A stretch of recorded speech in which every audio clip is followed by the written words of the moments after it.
This was day one of my life, and I didn't even know it. I'm such an idiot. It's like this. I woke up disoriented, the way you are when you rearrange your room or sleep in a hotel and the light is coming from the wrong direction. You know, I thought that was all it was at first, that I was on a trip and was just groggy. And then I noticed the smell. Hospitals have a specific smell, and no nanite-driven theme in the world can completely mask it. A woman leaned over me, smiling, with the stethoscope badge that all doctors seem to wear. She had plump brown cheeks that dimpled when she spoke. "And how are we today, Holly?" I shifted, and I remember this very clearly. The plastic tubing of an IV brushed against my arm. I was in a hospital bed, under a thin white sheet, wearing a thin white gown in a thin white room. And I had no idea why. Nothing hurt, so there were no clues there. Or maybe the lack of pain was a clue. I racked my brain, trying to figure out what had happened and why I was there. I'm confused. I turned my head, expecting to see Jonathan or my dad's or someone I knew, but I didn't know either of the other people in the room. One was a white man in a black suit with gray hair smoothed back into a bun at the base of his neck. He looked at me as if he were measuring me for a coffin. The other man stood just to the side of the door, holding a blue folder loosely at his side. He had a nose that looked sharp enough to cut glass and a chin to match. Well, that's to be expected. The doctor slid her hand through the air as if she were placing a virtual object. It was a little rude that she was keeping her theme settings on private, but I supposed that it was something about the confidentiality of patients. "Now then, I'm Dr. Hall, and I'm sure you have a ton of questions, but things will go faster if you can just hold them for a moment, all right, All right. Now then, what's the last thing you remember before your last renewal?" The last thing I could remember was being at a party with Jonathan. No, not just at the party. It was a party that I had thrown, trying to raise awareness for this new artist, a potter. They did real pottery, with clay, actual clay, not just a sim, real physical clay that they didn't theme in any way at all. You could watch them throw a pot on the wheel and see the clay spiral up organically into a form, and then, and this was the magic part, you could pick it up and sink your fingers into that clay and feel it come apart in your hands. The clay was real. And after you destroyed it, you would hand the clay back to them and they would spin something new out of it, while you had this crust of drying clay on your hands that absolutely proved that you had handled something real, something honest. I remembered leaning against Jonathan after lifting a vase off the wheel and smashing it back into its original form again. I remembered Jonathan's warmth as I leaned into him and drew a line of red clay down his nose. "There," I said. "There. I've marked you, so you're real too." He frowned, but I don't remember what he said. "Holly, did you hear the question?" I blinked and looked at Dr. Hall again. "Sorry, I was at a party with my husband. It was for Roseanne Wilson, a clay revisionist." My mouth was dry as I realized that I didn't know any of these people and that Jonathan wasn't there. If I had been hit by a skimmer or something, he should have been there when they revived me in my new body.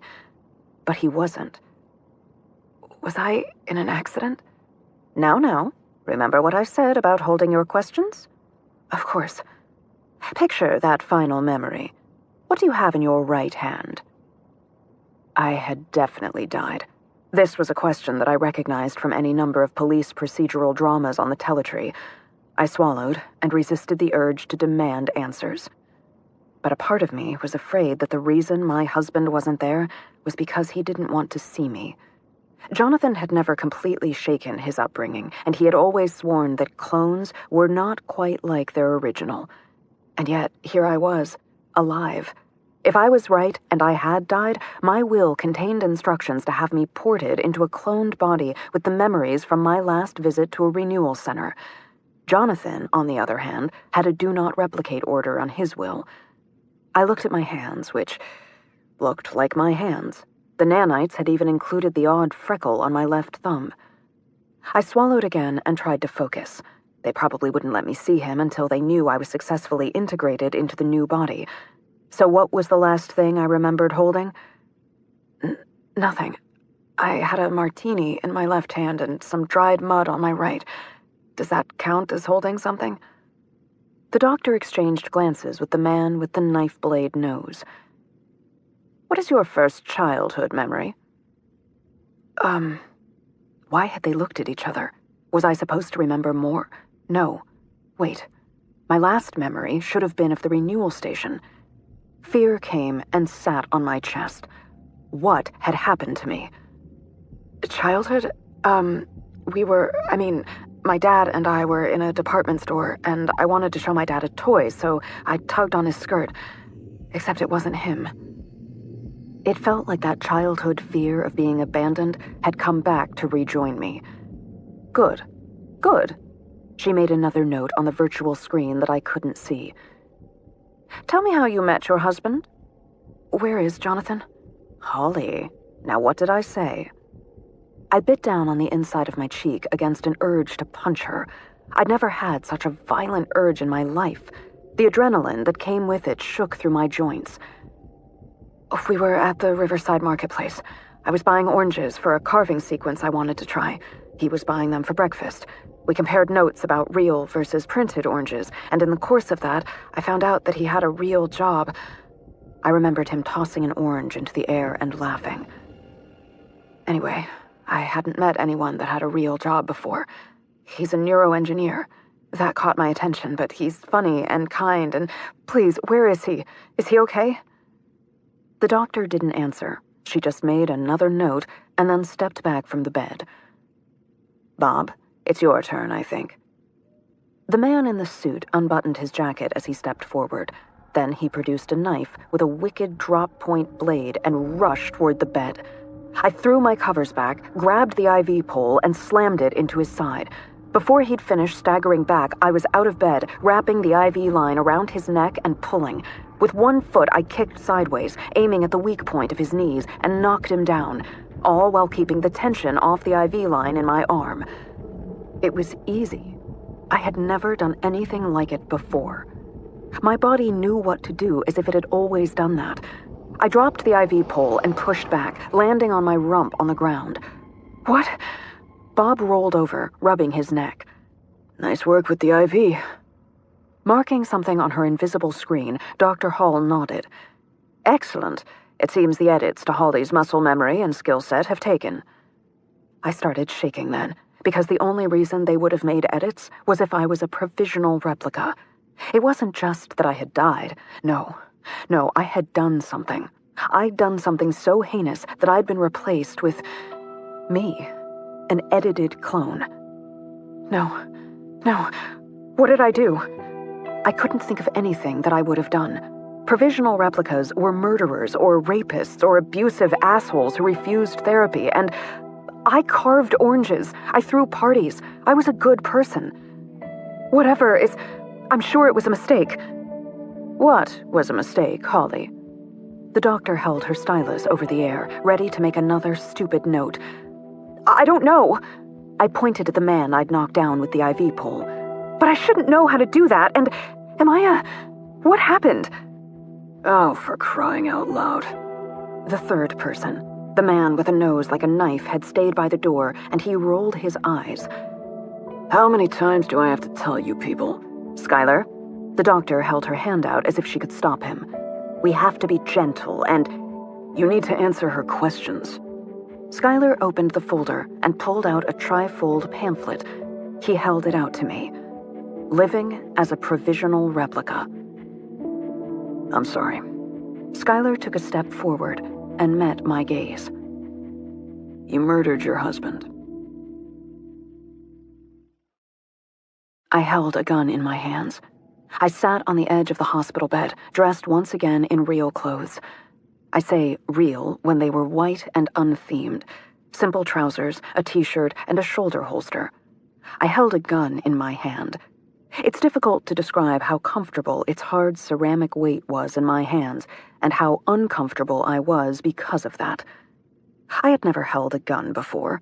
But my hands, the hands of this altered body, knew exactly how to hold the grip, with the tang resting over the web of my firing hand so that it would be steady if I raised it and aimed. My finger rested naturally on the trigger loop, but not on the trigger. Barrel, forward sight, energy port, rear sight, power level indicator, biometric sensor, I knew these as intimately as I knew Jonathan's face. How could I have killed him? Skylar walked to stand in front of me. My government-appointed contact had shooed the other two out of the room after they'd finished testing me to make sure that whatever I was worked right. Look, I don't know what happened after your last check-in to affect your original state of mind, but the fact is that she did murder your husband. You're wrong. I lifted the gun, and safety instinct kept the muzzle low, pointing away from him, even though it wouldn't hurt him. Not him. They hadn't trusted me with an unrestricted energy weapon, not when programming it could make sure that it could only hurt one person. My original self. I wouldn't kill anyone. You believe you wouldn't. I get that. But she did it. She murdered Jonathan. If a random person had killed him, what would you do? At the thought of someone harming Jonathan, the visceral urge to strangle cramped my hand around the gun. If someone else had murdered him, I would kill them. What I didn't know was if that urge for violence had always been there, or if it was something that had been added. I wouldn't just turn vigilante, if that's what you're asking. I'd trust legal processes. You are the legal process.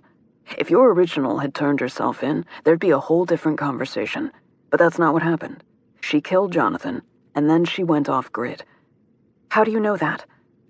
Look, I know it's disorienting for you that weeks have passed since your last memory, but I promise you, there has been an investigation and a trial. Due process has been served. Creating you, that's the result. He drummed his fingers on his knee and stood. Tell you what, this was on the agenda for later, but I can show you the murder scene now. My spine went cold. Where? Your apartment. He swiped an invisible tablet in the air. Do you want to see it? This virtual space was made by the crime scene investigators and has all the metadata you could ask for. I clenched the gun harder, as if it were Jonathan's hand. Will he be? God, no. I mean, I have those images, but you don't want to see them. Skylar held out his hand. I'll just show you the scene. Shivering, I reached out with my free hand and took his. With that contact, I could see his theme. It morphed the appearance of the room around us, blanking out the hospital and leaving me in my kitchen, holding the hand of a government agent who thought I was a murderer. The kitchen was a quaint, open floor plan from the 2010s, with a massive granite-topped island in the middle of the room. We used old-fashioned bar stools when we ate at home. The one nearest me was tipped on its side at an angle, as if it were pointing at the pool of blood. A handprint smeared out from it. In bloody block letters, someone had written, "Liar." On the floor, with blood and fibers sticking to the base, lay a small replica of Rodin's The Kiss. We'd picked that up in Paris on our first anniversary. It had a provenance that dated to the same era as our apartment, and the purchase had seemed hopelessly romantic. Hauling it home had been a chore. I remember Jonathan making a face and joking that at least the weight meant no one could doubt that it was real. Skylar reached out and tapped the air over the blood. A woman's voice began speaking. I arrived on scene at 1517 hours and was greeted by Detective Skylar Arakawa with the Cascadia Police Department Criminal Investigation Bureau. I was directed into the kitchen of apartment number 932 where the decedent was found. The room was in a state of disarray that showed signs of a struggle. In the kitchen, I noted a sculpture, a set of knives which were capped, a ceramic vase, a bowl, 12 oranges, multiple cotton swabs, and a tray of leftover sushi. One bar stool had been overturned, and the word "liar" was written on the floor in the victim's blood. A white plastic bag was noted in the trash can in the kitchen that contained orange peels, human skin, and a broken craft knife covered in blood. My hand was sweating inside Skylar's grip. I retained the broken blade and sculpture as evidence.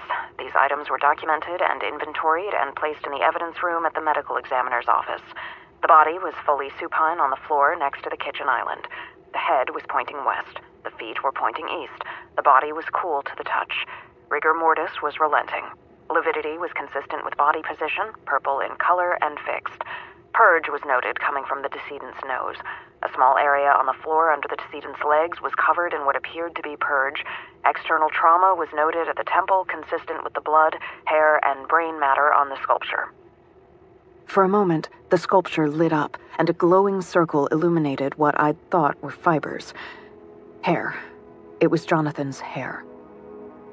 In addition to this, the victim's face had a series of spiral carvings cut into the flesh. Based on the minimal bleeding, I believe this occurred after death. I pronounced Jonathan Gentry deceased at 1520 hours. I jerked my hand out of Skylar's grip, and my kitchen faded away, taking with it the woman's voice and the sculpture and the blood.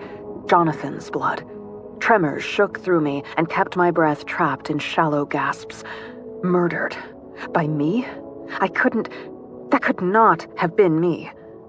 Skylar blinked and swiped his hand through the air. He looked at me and winced. This is why we usually wait. I swallowed to keep from vomiting. Carvings in his skin, spirals, like the ones I carved in oranges. You understand what to do next? In hindsight, laughing might not have been the best choice, but it was that or sobbing, and sometimes things are so horrifying that it twists out sideways. The pamphlet on living as a provisional replica lay wadded on the floor where I had thrown it. I have 4 days to find and execute myself for a crime I don't remember doing. I know. I'm sorry. Sorry? This needs a little more than sorry. Will you still be sorry next week if I fail, if this version of me dies? At least he had the grace to look uncomfortable. Please believe me that if we had been able to find your original, the judge would not have issued a warrant for your creation. Teletree dramas aside, provisional replicas are extremely, extremely rare. Well, that's comforting. Fair. All I can offer as comfort is that if you succeed, you'll take her place and can return to your normal life. Seriously? They had clearly edited me to kill, and according to them, my original had murdered, and that was the bigger issue for me. My husband is dead. There is no normal life to return to. Holly, look at me. His eyes were serious on either side of his narrow nose. Remember that a family member can petition to have a loved one revived. I swallowed. Jonathan had a DNR on his account. Surely he didn't intend that restriction to include murder. But Jonathan's parents were Southern Baptist and believed in the sanctity of the body. They'd use nanites to stay healthy, sure, but once someone died, once their soul had left their body, they viewed reviving as pulling a soul out of heaven at best and a walking soulless abomination at worst. Oh, sure, they believed in the resurrection of the body, but only with the second coming. They would never revive him. I'd thought it so much religious nonsense, but now, I looked at the gun in my hand and felt the familiar weight of it. Whose experience had they edited into me? You're asking me to actually kill. That's not something I would do. But you did. Skylar shrugged. Just make sure you check in every day. Yes, sir. I'll be sure to keep you updated on my progress. Do you want your husband back or not? And what choice did I really have? As a provisional replica, the nanites in my body would expire after 4 days, taking me with them. I suppose I could have just sat on the hospital bed and waited to expire, but I holstered the gun and left. If I was a soulless abomination, all I knew was that I loved my husband with every fiber of my created body. That central part of my being seemed unchanged. Except, somehow, impossibly, I had murdered Jonathan. I walked out of the hospital and blinked against the light, waiting for my nanites to adjust. Nothing changed. Of course it didn't. I was a provisional replica.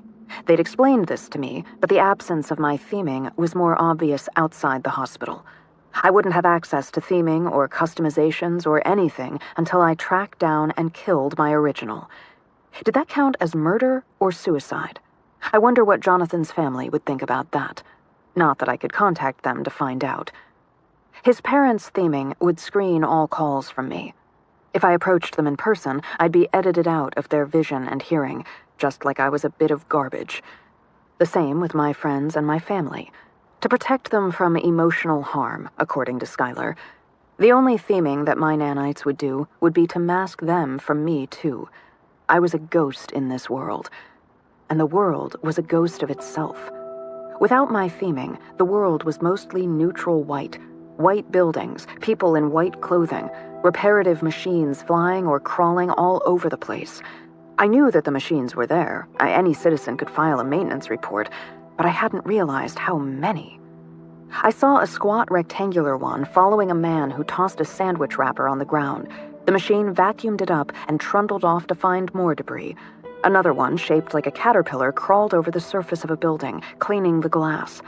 What was the point in cleaning the glass when so few things in the view were real? And yet, there it was. It was a different world from the one I remembered. Granted, there were a few historic buildings tucked in among the white blocks, but even those were different. The stained glass at St. Andrew's Church had always glowed with jewel-toned angles, but without theming, the unadulterated sunlight reflected off muted geometric colors. I stopped in front of it, tempted to go in and find a priest, even though I wasn't religious at all. Someone bumped into me. The world flashed into color as if the entire street had turned into a carnival. A Filipino woman with spiky pink hair stood in front of me. Sorry. She held a silver juggling club in each hand, and 3 others littered the ground between us. So sorry. I was practicing and didn't look where I was going. A giant arch of clear glass bulbs framed the church. The street was coated with sawdust. I could smell buttered popcorn in the air. Are you all right? She transferred the juggling clubs to one hand and bent down to pick up the fallen clubs. I'm really sorry. It's fine. I smiled and tried to wave it away reassuringly, but the color was leaching out of the air. The woman's hair stayed spiky and pink, so it was really dyed, but her clothes faded back to white with the rest of the world. For a few seconds, I had seen her theming. I knelt to reach for the remaining juggling club, which seemed to be really present. Do you need a hand with those? She grinned and snatched it off the ground, tossing it into the air. I got it. Thanks. The club's silver foil had faded to white now. It was so tempting to touch the woman again to make the theming come back. Instead, I nodded and turned away from her. I knew that theming could be shared, but had never experienced that when the world was set to neutral. Heading down the street, I veered slightly to brush against a tall, lean, white man. The street darkened to night. Neon signs advertising opium dens and casinos blossomed along the buildings. People in evening gowns and tuxedos strolled along the sidewalks for 10 paces before the night faded away, back to white. I took a sidestep to brush against a petite black woman, and the world shifted again, bringing me into a world made of cartoon characters. My own hands had fat, 3-fingered gloves. All the signage became cutesy and friendly. Little robins zipped everywhere, chortling happy songs. As it began to fade, I looked for someone else to gently bump into, and stopped. A cartoonish, haunted castle with a no trespassing sign faded into a large slum of broken-down buildings. What was this? Had I ever passed this before? I mentally backtracked to the church, using it as a landmark, and remembered a huge construction project that I'd passed daily on my way to the gallery with more serious versions of the no trespassing signs that the cartoon world had shown me. But it wasn't a construction project. It was inhabited. An old white woman smoking a cigarette sat on the steps of one of the broad porches that spanned the base of the apartment towers. I waited for her or the cigarette to morph, but both were really there. I wasn't seeing someone else's theme. This woman was there, and she was old, as in genuinely old, not just a theme, not an actor. Fine wrinkles puckered her lips and drew paths from the corners of her eyes. A large liver spot rested on one temple. She had silver hair braided into a crown around her head. She stared at me and then squinted. You can see me? Yes. I looked down at the white cement, suddenly conscious of the fact that I had been staring at her. Sorry. You a checkout? That brought my gaze back up to the slum, and I belatedly realized there were curtains in some windows, lights in others. You live here? Yep. She blew a smoke ring and tilted her head. So, checkout? Not exactly. If anything, I was the opposite of a checkout. My body was created by nanites and flooded with them, waiting to shut everything down after 4 days. A checkout had chosen to stop using renewal stations and had only their natural body with all the vagaries nature could provide. I took a step back, as if she would be able to tell I was a provisional replica just by looking at me. I just have my theming turned off. She snorted, looking down the street, eyes squinted against the sun. Tourists. She took another drag of her cigarette. Go ahead and stare at the old lady. Glad to be a novelty for you. Cheeks flaming, I turned and walked away from her. Because here's the thing. Checkouts weren't that common, but at least they made sense, whereas my existence was a sign that something was very, very broken. I stopped in the middle of the street, people weaving around me. My original was a checkout now. She had been for weeks, actually, if I understood Skylar's explanation of the timeline. My original had fled right after I squeezed my eyes shut, as if that could keep the ideas still. I existed only because my husband was dead. My funny, thoughtful, sometimes inexplicable husband was dead. His habit of humming when he was assembling a part was dead.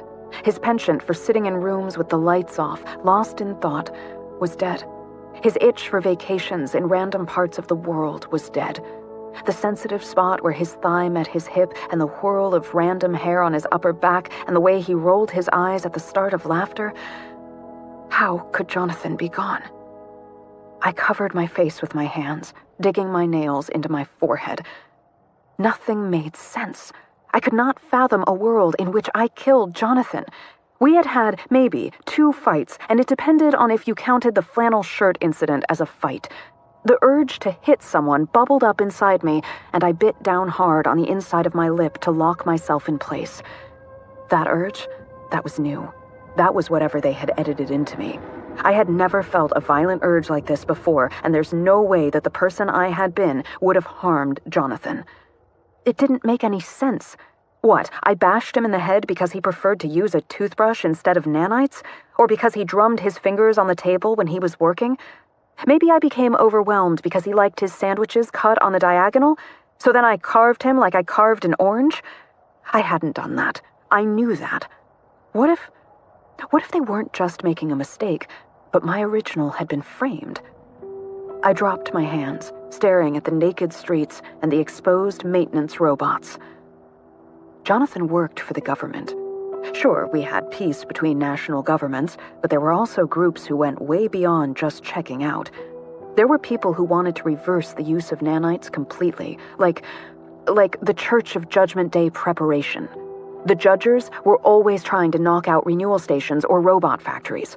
Why not take out one of the people who made renewal stations possible? On the other hand, the judgers always took credit for the chaos they caused. So maybe not them, but still, it made more sense for it to be someone like them than for it to have been me, and Jonathan had maybe known that he was a target because he'd been a little jumpy leading up to the party. But what had happened after that? Had he told me? My memories were a blank after the party. Gah! I stared up at the sky and clenched my fists. I needed to know what had happened after the party and the renewal station. What had my original known that I didn't? What had she... I could ask her. She would know about me. The creation of provisional replicas might be rare, but they were a matter of public record by law. My original would have watched the trial because I would have done that. She would know that a PR of her had been made, and she would know that I would realize that we had been framed. The whole point of a PR was that we had the same memories and core personality as the originals. We thought the same way. So, what would I do if I were me? Ridiculous question, I know, but I also knew the answer to it. The original Holly would want me to find her. She would go to the marketplace where I first met Jonathan. It was a place we'd returned to on our anniversaries, and was a place that he and I had used in the past as a meeting place. For the first time in my replicated life, I knew what I needed to do. I was going to meet myself. What I had always loved about Riverside Marketplace was that it was open air, right by the river. The produce was always fresh, and there were artists who had hand-loomed fabrics for sale, and other fascinating, delightful crafts. It was by the river. It was not open air. With my theming turned off, a high, clear dome arched over the entire thing. Maintenance bots crawled across the surface, cleaning the glass and making repairs. Inside, where I expected to see a quaint, old-school market, I found sterile white walls with just enough texture to feel like the stucco I had always seen them as. Shaking my head, I walked down the curving faux streets to the citrus stand where I'd met Jonathan. The closer I got, the more my stomach clenched. I hated everything about this. My hand went to the gun at my side, as if that were comforting. And the terrifying thing was that I felt better with my hand on the grip. What had they turned me into? I rounded the bend in the road, and there was the citrus stand. Piled with actual citrus, thank God, and Stilla stood in the booth with her hair in the usual mop of curls over her eyes. She was wearing a homespun vest over a plain white shirt and trousers. I lifted my hand to wave, and stopped. The part of my brain that had been getting increasingly nervous about being here finally told me why. If my original had been framed, whoever had killed Jonathan would have good reason to want me dead as well. Heck, maybe there was a reason Skylar's people hadn't been able to find my original. Maybe someone had already killed her. And I had come to a place where Jonathan and I were well known to meet. I'd picked the most obvious spot to go. In the guise of slowing to look at a stand of blank white cloth of different textures, I turned, sweeping my gaze around the marketplace. Identifying danger points, the things that didn't belong, was nearly impossible because everything looked wrong with my theming off. I picked up a piece of cloth and held it up, turning with it as if I wanted to look at it in better light. That gave me a full 360 of the marketplace. Knots of people moved through the area. Conversations that would be muted with my theming on to protect the privacy of those talking filled the air with a constant, discernible hum of chatter. Heard that Willem and Stan are dating again. Off autopilot and drove straight into the pier. People almost never remember to look up. If there was a lookout, they would be above me. The fact that I knew this nearly distracted me from, actually looking up. But I did, trying to surreptitiously take in the 5-story buildings surrounding the marketplace. No good. Looks like she knows. A man spoke in a low murmur. I nearly spun toward the voice and had to force myself to keep my gaze to the cloth. Instead, I scanned the windows, hoping to catch sight of whoever that was so I could make a plan. Instead, I made eye contact with a woman in a 3rd-story window dressed in dingy white. Not freshly printed clothes. Not my original. She had graying hair pulled back into a ponytail and held a rifle. Even from here, I could just see the moment when her finger tightened on the trigger. Take the shot. A flash of movement to my right.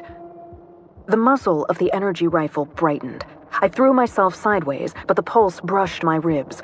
Numbness coated my right ribcage and arm, spreading down my leg and up my neck. I used the last of my momentum to try to throw a jab toward the voice. My arm barely moved.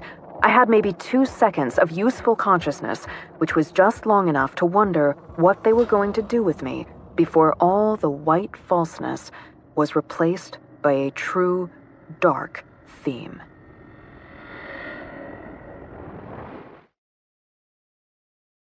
Day 1. Evening. I regained consciousness before I had full control of my body, which was probably a good thing because it made it easier for me to stay limp as I was dragged across a carpeted floor and thrown onto a table. As feeling crept back into my limbs, I kept my eyes closed and tried to control my heart rate and breathing. It sounded like there were 4 people in the room, which made sense as a classic fire team, and how did I know all of this? Did it matter? Someone had just snatched me, and the skills that the government had edited into me might keep me alive.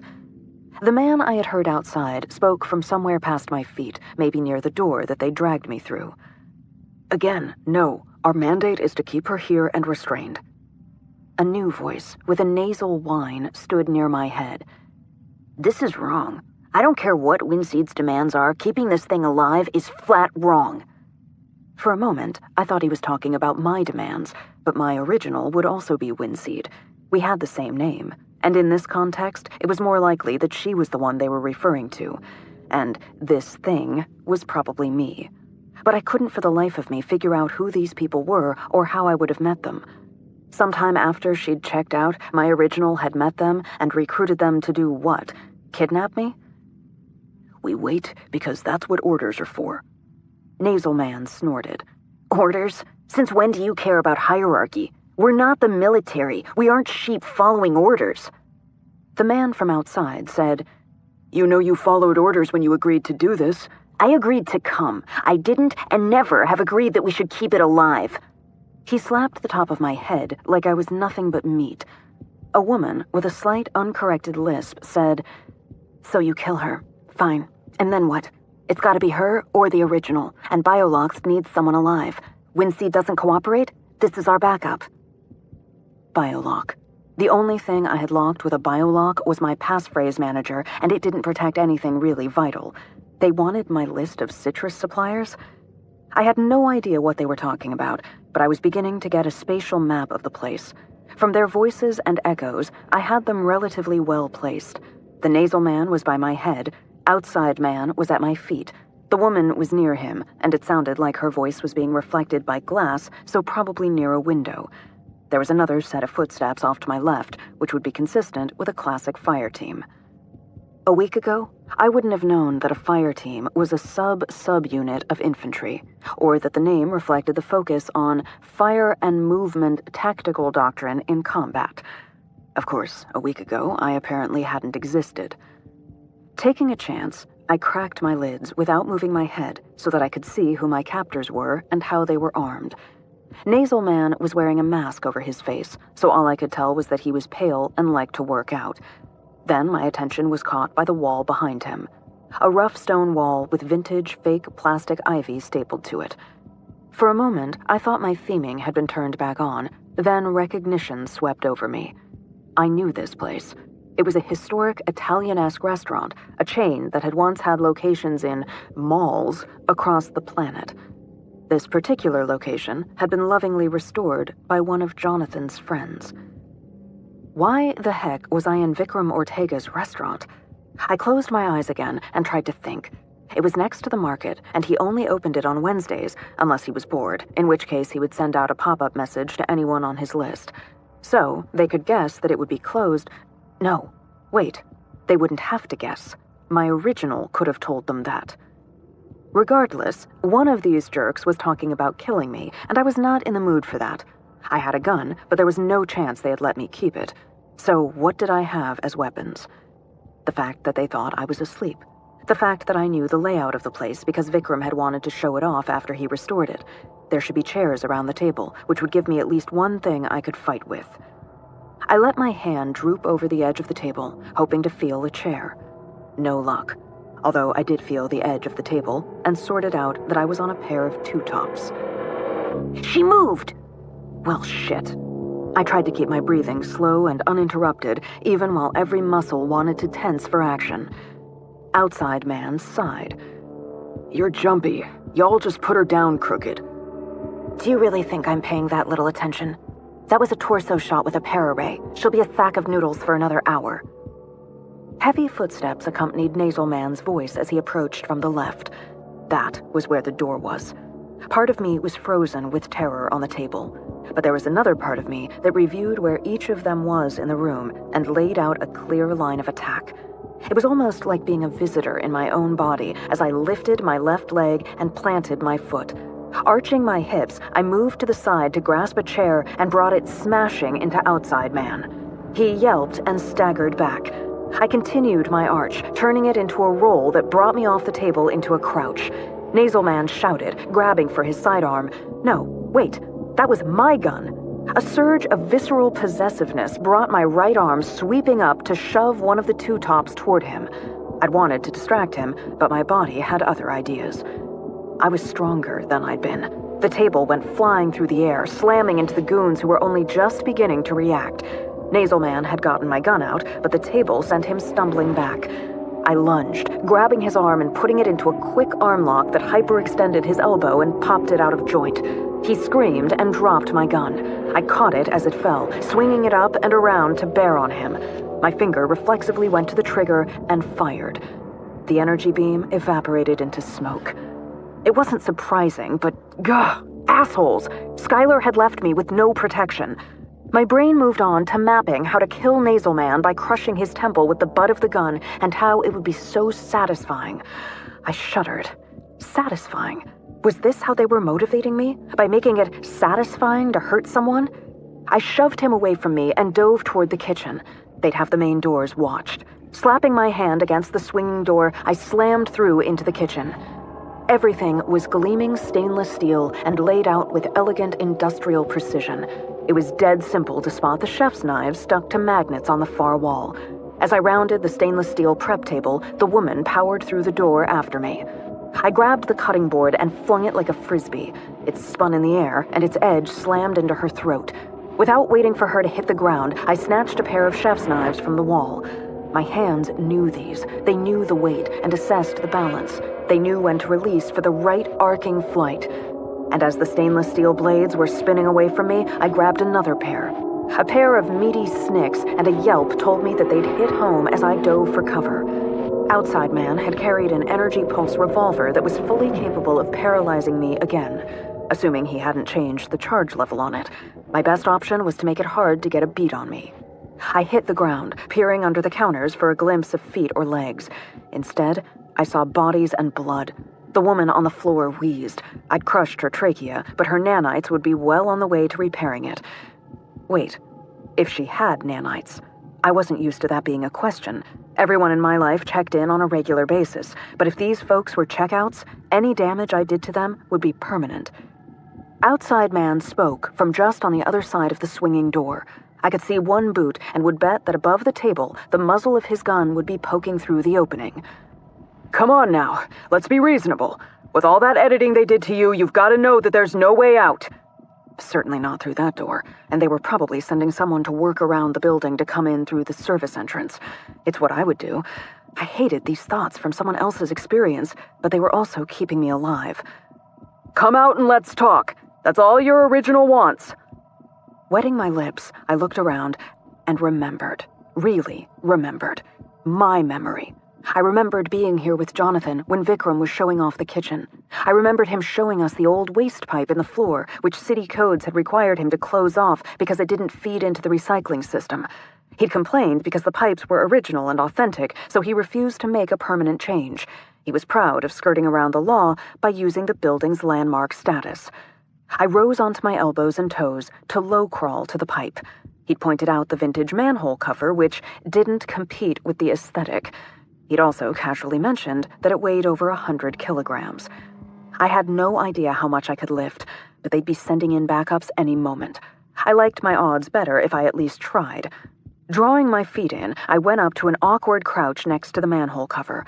There were holes in the top to insert a pry bar, but I didn't have one. Joy. I shifted to the balls of my feet and slid my fingers into the holes. Testing it, all I could tell was that my grip was secure and that the thing was hella heavy. It would make noise when I pulled it away. The wheezing would help mask some, but not all of it. Better to let Outside Man's voice cover it, which meant I needed him to talk again. Shooting me doesn't seem like a way to inspire trust. I heaved up, and it shifted. The plan was to just approach, but you spotted us. I spotted a sniper. That's not an approach. The covers scraped across the floor. Hey! It was open enough. I couldn't see exactly where I was going, but at least there were no guns. Thank God for vintage sewers and an obsession with historical accuracy. In the sewers, I realized two things. The first was that I could see in the dark. Everything glowed with heat, infrared. I was perceiving infrared light in ways that made me think the change was not in nanites, but in an edit to my physical form. And the second thing was that I knew how to kill people. I mean, I had time to start to understand that I had probably killed someone. The fact that someone had tried to kill me, scary. The fact that I knew how to kill them back, terrifying. Utterly terrifying. I knew that twisting someone's neck, the way they did in cinema, would do nothing. It was harder than that to break a neck. The easiest way was to anchor the chin and provide a sharp, focused blow on the vertebrae to cause a dislocation, which would sever the spine. I knew that it was still hard to do, and that a better choice would be any number of chokeholds. I finally just stopped moving in the sewers and sank down on a corner of cold cement and sat shivering. What had they turned me into? Even if I found my original and executed her and got my normal life back, even if I did all of that and had Jonathan revived, would he even recognize this woman? I wasn't the woman he married, that was for certain. I'm honestly not sure how long I sat there in the glowing darkness. A timer appeared in the corner of my vision. It startled me into sitting up from the wall I'd been slumped against. Adrenaline propelled me into a crouch as if I could escape a projected thing, but the glaring red icon shone against the infrared curves of the sewer tunnels. Warning, 3 hours until nanite depletion. Nanite depletion? What the heck? I mean, yes, nanites would wear out over time, it's why we use renewal stations weekly, but I'd been alive for less than a day. I blinked, but the image stayed on behind my closed eyes. Rubbing my face, I looked around, paying attention for the first time in hours. My hands felt numb. They shook. I'd need to hold the gun's grip with both hands to stabilize it. Stop! My voice echoed down the tunnels. Stop, stop, stop! I did not want these thoughts in my head. I did not want to be this person who thought about threat assessment and angles of attack before I thought about anything else. Dropping the gun, I kicked it away from myself. The ceramic skittered across the tunnel, still glowing with the warmth of my hands, and spun to point toward me. A little voice in my head whispered all the reasons that kicking it away was bad. I might have damaged the safety. It was armed. Someone had wanted to kill me earlier. Nasal Man seemed to have wanted me dead because he objected to replicas on principle. But Outside Man had said that my original wanted to talk to me. Of course, he'd also talked to me about knowing about memory tech, which was just wrong. I was an orange carver for crying out loud. What? Jonathan was the one who did things with memory and nanites and... Shit. My original had reportedly carved Jonathan, which was just wrong on multiple levels. But the point right now was that it reminded me that my original did things I couldn't even imagine after our last renewal. So it was likely that I didn't have whatever information they wanted. I buried my fingers in my hair, pressing them into my scalp. For Jonathan. I could do this for him.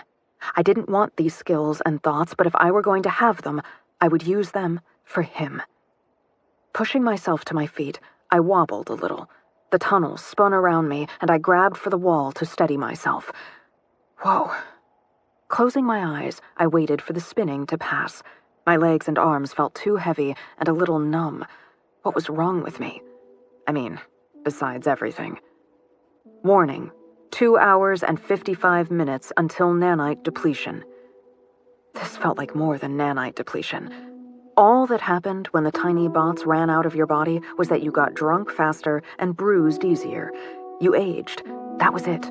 This was something different. Not debilitating, just like I didn't belong in my own body. Right. Well, how much claim did I have to being in this body? Anyway, I'd swing by a renewal station to get a top off before I made my next plan. I headed for the fire escape, walking a careful circle around the gun. No, wait. I wanted to circle it, but my fingers itched and my stomach tightened. Even if it only worked on my original, leaving it didn't feel safe. Sighing, I picked up the useless gun. The only thing it was good for was killing my original, and I didn't want to do that. Not yet. Not until I talked to her and found out why. But my hands moved by reflex and shoved the gun back into the holster. Were any of my reactions me? Warning: 2 hours and 50 minutes until nanite depletion. The timer had dropped to 2 hours and 25 minutes by the time I got to the nearest renewal station. All of my efforts to minimize it or change the theming as I walked had exactly no effect. On the plus side, no one ambushed me or followed me. The renewal station, stripped of theming, no longer looked like the fairy garden that I usually visited. It was a leftover childhood theme, and I knew it was ridiculous, but there had been something delightful about stepping into a giant iris and lying down on the velvety yellow beard under a vivid purple canopy. These were booths, simple white cubicles with a couch inside. I'd seen one before, when I was a teen, and filled with a sense of moral purpose, I'd wanted to know what I was putting into my body, so I'd turned off theming at the renewal station. It had been dull. For a while, I'd used a concert theme and watched my favorite band, the Sarajevo Roses. Then it was a hill surrounded by lavender, and eventually I'd come back to my childhood theme because... nostalgia? I settled onto the white couch and felt it conform to my body. Letting my head drop back, I sighed and closed my eyes. The countdown timer vanished. Without my consent, the system placed a call. My contact, Skylar, appeared in my vision with a worried frown. His shoulders relaxed as he saw me. Holly, hi, how are you? There's a countdown timer to nanite depletion. He nodded, and then waited. And? And the fatigue in my limbs had started to fade. What the heck is up with that? He blinked. It was in the pamphlet. On the couch, I tightened my fists against the urge to throttle him. If he'd actually been in front of me, I'm not sure what I would have done. Sorry, didn't really read it, had a little bit on my mind. Skylar sighed. He did that a lot. Looking down, his long nose seemed even more like a knife. He sighed again. Right. You have to check in daily or you'll die. I gaped at him. This wasn't how nanites worked. If a person didn't check in, they just started aging and became susceptible to disease. You mean eventually? I mean that if you hadn't checked in tonight, you would be dead in 3 hours.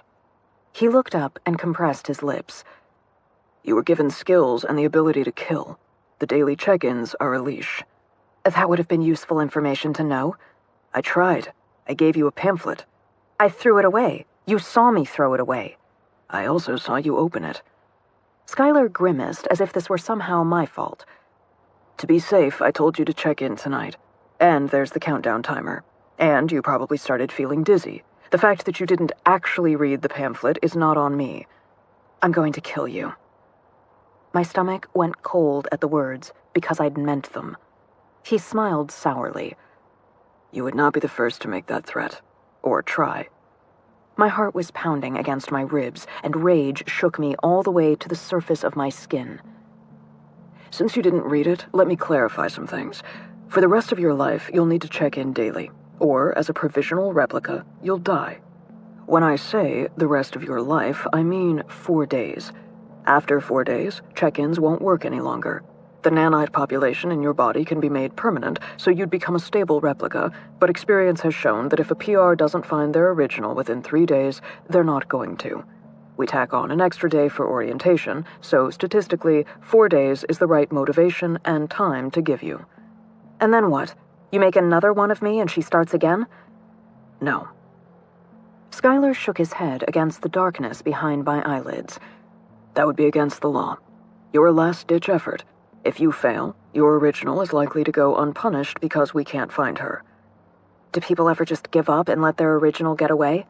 Sure, but we don't even try to revive the people who aren't good candidates as provisional replicas. He shrugged.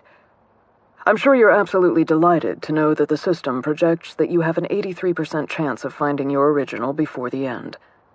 Delighted is not the word I would pick. I ground my teeth together and opened my eyes so I had something besides his face in darkness to stare at. The blank white ceiling of the renewal booth was not much of an improvement. The system is repairing damage to your hands. What happened? I snorted. Aren't you watching my every move? Also in the pamphlet, You went to Riverside Marketplace, which is private property, so no, I can't access surveillance there without a warrant. But I get to review your uploads after renewal, so that'll be a fun few hours of fast-forwarding through your activities. I gaped at the image of the man. Memories were sacrosanct. They were encrypted on upload and rigorously protected. You're kidding.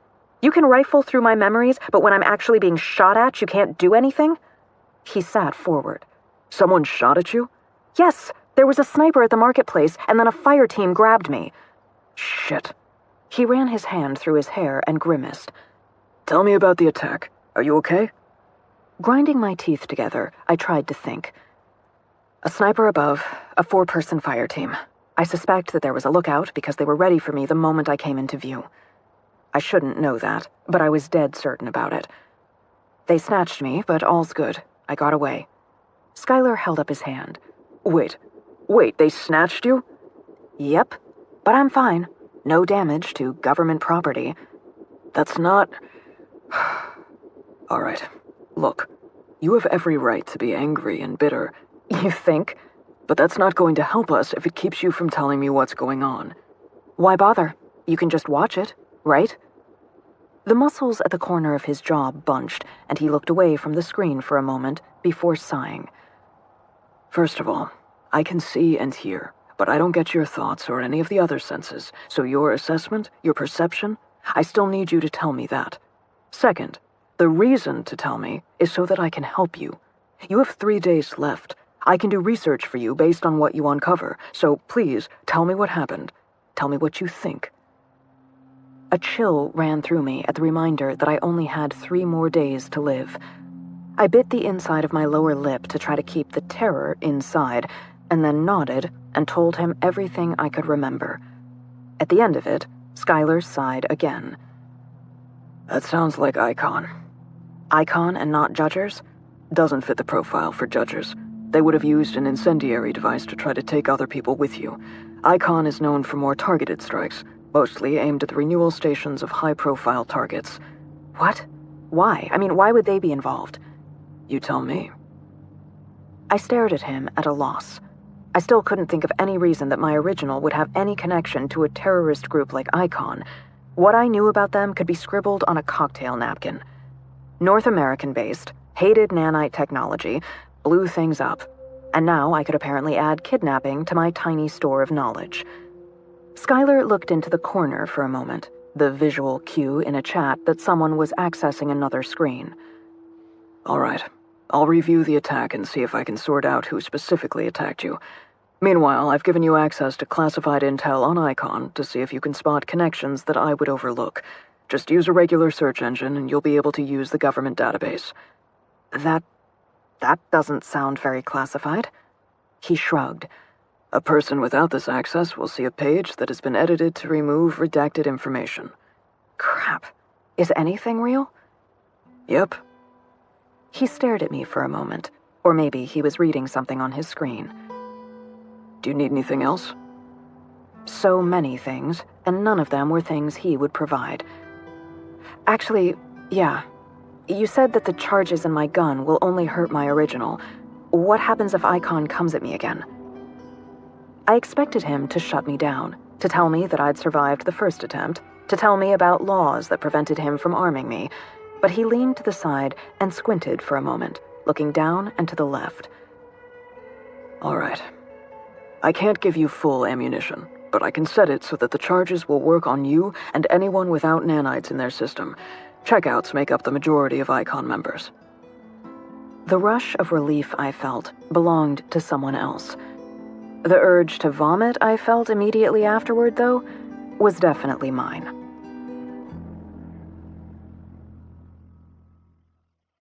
Here's the thing. Going back to my apartment was stupid. I knew that. There were people who wanted to find me, and regardless of my original's plans, they wanted to hurt me, so going to a location where I had a personal connection was not bright. But I wanted to see the crime scene. Skylar had shown it to me in the virtual, sure, but that could be manipulated. Heck, the real world could be manipulated with theming on. My theming was off, so I would see it as it truly was. As it truly was. I thought I lived in a nice part of town. It wasn't that it turned out that our apartment was in a bad neighborhood, just that all the neighborhoods were the same. Under the cover of darkness, I slipped into our bedroom from the balcony. Luckily, my biometrics unlocked the doors as well as they always had, so I didn't have to break in. The lights recognized me and started to fade up. Off. My heart raced as the room returned to darkness. I stood next to the door, listening for any sounds that did not belong to the night. Wetting my lips, I slid the door shut and stepped further into the room. Even with my enhanced night vision, I had the same sense of disorientation that I'd had at the hospital. Our bed had a plain white comforter in a plain white room. Our butternut linens and sage green walls, textured with uneven plaster inspired by Venice, had been a theme. The floor actually was wood, mostly. There were parts that had been damaged and replaced at some point with composite wood. On the one hand, it felt completely alien. On the other, the fact that it didn't feel like my apartment made Jonathan's absence less acute. I eased through the bedroom and padded down to the kitchen, grateful that at least the texture of the floor felt familiar. We lived in what I thought was a cute little split-level apartment with charming architectural details from the 20-teens, all granite countertops and open floor plans. At this point, I honestly would not have been surprised if it had turned out to just be a big, empty box. But the layout of the rooms was the same. Our furniture was in the right places. The potted plants were actual plants, although not as lush as I remembered. The doors were where they should be. I mean, sure, things were where they were supposed to be, but even in the reflected streetlight with my night vision, almost everything was the same neutral white. Even the mural of the sea on the backsplash of the kitchen was gone. Swallowing, I stopped in the middle of a plain white kitchen, looking at plain white counters and plain white chairs. Any hint that a crime occurred here had been scrubbed away. But there was one spot of color. Not dried blood. Orange. A bowl of navel oranges with glossy pebbled skin sat on the corner. The bowl was as blandly white as the rest of the kitchen, but the oranges were real. I walked over to them and stopped with my hand out. Some part of me expected them to feel different or evaporate or something when I touched them. Biting down on my fear, I picked up an orange. The skin was firm, textured with familiar tiny dimples. The heft was right, and it filled my hand with the same comfort that the pistol grip of the gun had. But this comfort was mine. This wasn't edited into me. This wasn't part of some unknown other person. It was me. I had picked this orange out. When? I tightened my grip on the yielding rind because I didn't know when I had bought this orange. Or, more specifically, I hadn't. My original had. Sometime after my last memory, she had bought this fruit. Probably at the marketplace, because that was the only place I bought oranges from these days. Or not. I had never bought oranges. In my only visit to the marketplace, someone had tried to kill me. Panic flurried in my middle, and I took a slow breath, trying to stave it off. Swallowing did nothing to keep the fear in place. A craft knife was in my hand. I didn't remember grabbing it, but I held it like a weapon, which was not me. Reversing the grip, I placed the tip on the skin of the orange and traced a spiral from the navel down to the side. I was an orange carver. I did not kill people. The memory of a woman wheezing erased the quiet. Orange carving was an ephemeral art, and it was mine. I knew the weight of the knife and assessed the balance of it. The bright tang of resin popped from the skin as the knife released essential oils into the air. The scent of blood was metallic by contrast. The navel orange had thicker skin than other varieties, making it good for textured work. The victim's face had a series of spiral carvings cut into the flesh. Gripping the knife, I let out a slow breath. I was not going to let them take orange carving away from me. This was a skill I had earned. It hadn't been edited into me. I hadn't cheated. I had practiced and learned to carve oranges. I should have asked to see Jonathan's face. I didn't want to. If someone wanted to frame me, using orange carving techniques would make it look more like I had done it. But I know my own work. Stop. I didn't kill Jonathan. Biting my lip, I carved a parallel spiral next to the first, carefully working the loose rind up and away from the groove I worked into the surface. There are two basic forms of orange sculpture: whole fruit or rind only. With whole fruit, the fruit inside gets showcased as a change of texture. In rind-only work, one extracted the fruit from inside and created elaborate baskets or lanterns from the remaining rind. This navel orange had a thickness and pliability that lent itself to rind-only work. Opening the orange along the spiral I had sliced, I carefully pulled the wedges out. The scent of juice carries a different, sweeter orange than the resinous oils of the rind. I popped a piece into my mouth. My teeth sliced through the membrane, sending a spurt of tart liquid across my palate. The acidity puckered the inside of my mouth with a slight metallic tang. I spat it out. For a moment, I was absolutely convinced that someone was trying to poison me. But no. When I was a kid, my original, had edited my taste buds to make oranges sweeter. The glistening, half-chewed fruit sat on the table in a puddle of my spit. The orange wasn't the problem. It was real. I sat at the table and wept. Half of my life was fake in ways I hadn't known. I found myself going through our drawers, looking not for clues, but for things that were real. Jonathan's things, in particular, angered me. He had a rock he'd picked up when we'd gone to Iceland. It was a gray stone, worn round and smooth by glaciers. A pair of dice from when we'd sat in on a D&D game in Monte Carlo, thrilled to be playing an old-fashioned game with actual pencils and actual paper instead of an immersive. They glistened like six-sided rubies next to a seagull feather from our trip to the San Fran archipelago. Other things I remembered were gone. His Swiss Army pocket knife, handed down to him from his grandfather. The blades had been sharpened into concave arcs. His collection of vintage hotel keycards, gone. The St. George's medallion that he'd picked up in Venice, also gone. I found plenty of blank white discs and rectangles and lozenges. So here's the question. Did my original take them? Or did they never exist in the first place? I tucked the remaining keepsakes into my pockets because the weight of the rock in my pocket made me think of Jonathan with every step I took.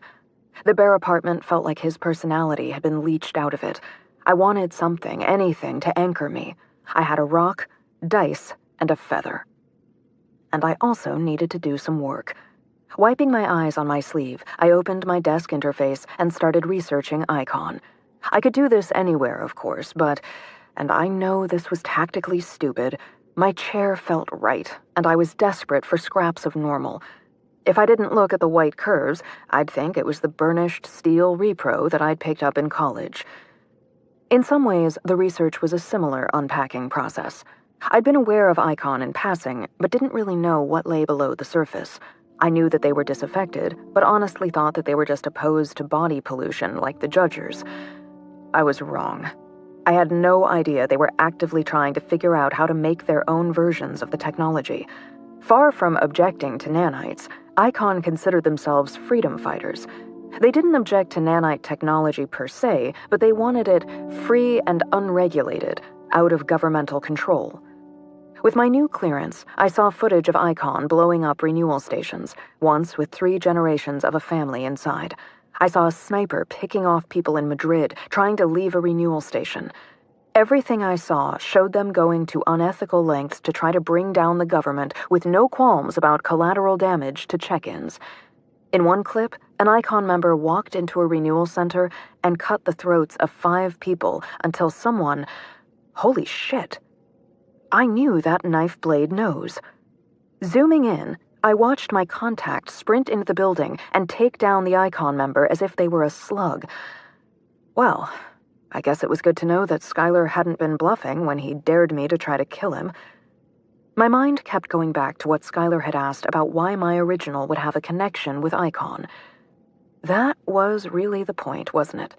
That the person I was trying to find was me. To a certain degree, I didn't need to know why she ran. I only needed to know what I would have done if I were on the run. So if something happened to frighten me, something that made me believe I couldn't trust the government, what would I do? Would I approach a terrorist organization? Well, would I do that now? Because I sure as heck couldn't trust the government with their pamphlets and built-in death sentences. But those videos of Icon, those were pretty damning. On the other hand, my original wouldn't have seen those. I sat up in my chair. Oh, my original would still think that it was a group of disaffected crackpots. Now that, the image I'd had in my head of them before this, was something I could see running toward. All right then, that gave me an angle to work toward. I needed to find a harmless front for Icon, one that someone without my clearance could access. What I needed to know was what my original would have read, so I could follow her thought process. I'd ask Skylar to turn my access back down for a few minutes, and maybe I'd ask about his action hero experience. I flicked the footage with him into a save bin for later. The next file started playing. It was a teletree of Jonathan. The footage sucked all the oxygen out of the room. He looked exactly the same, rendered in these floating pixels as he did in my memory. Part of me had been terrified that I would find out that I had edited him to be more attractive. But now, there he was, with broad cheekbones and soft round nose. The mop of glossy dark curls, which normally fell over his tan forehead, had been swept back with gel in his fancy look. A glimmer of silver dusted his lids, and his full lips were just a touch redder than their natural shade. My beloved had a fascination with physical makeup, but only broke out his vintage collection of powders for special occasions. Even before I saw the logo on the teletree, I knew that this was a talk at the Organisation Technologique Internationale. OTI was the global cooperative network that oversaw fair distribution of technology to all peoples. I listened to his soft tenor, letting the familiar sound wrap around me before I finally started listening.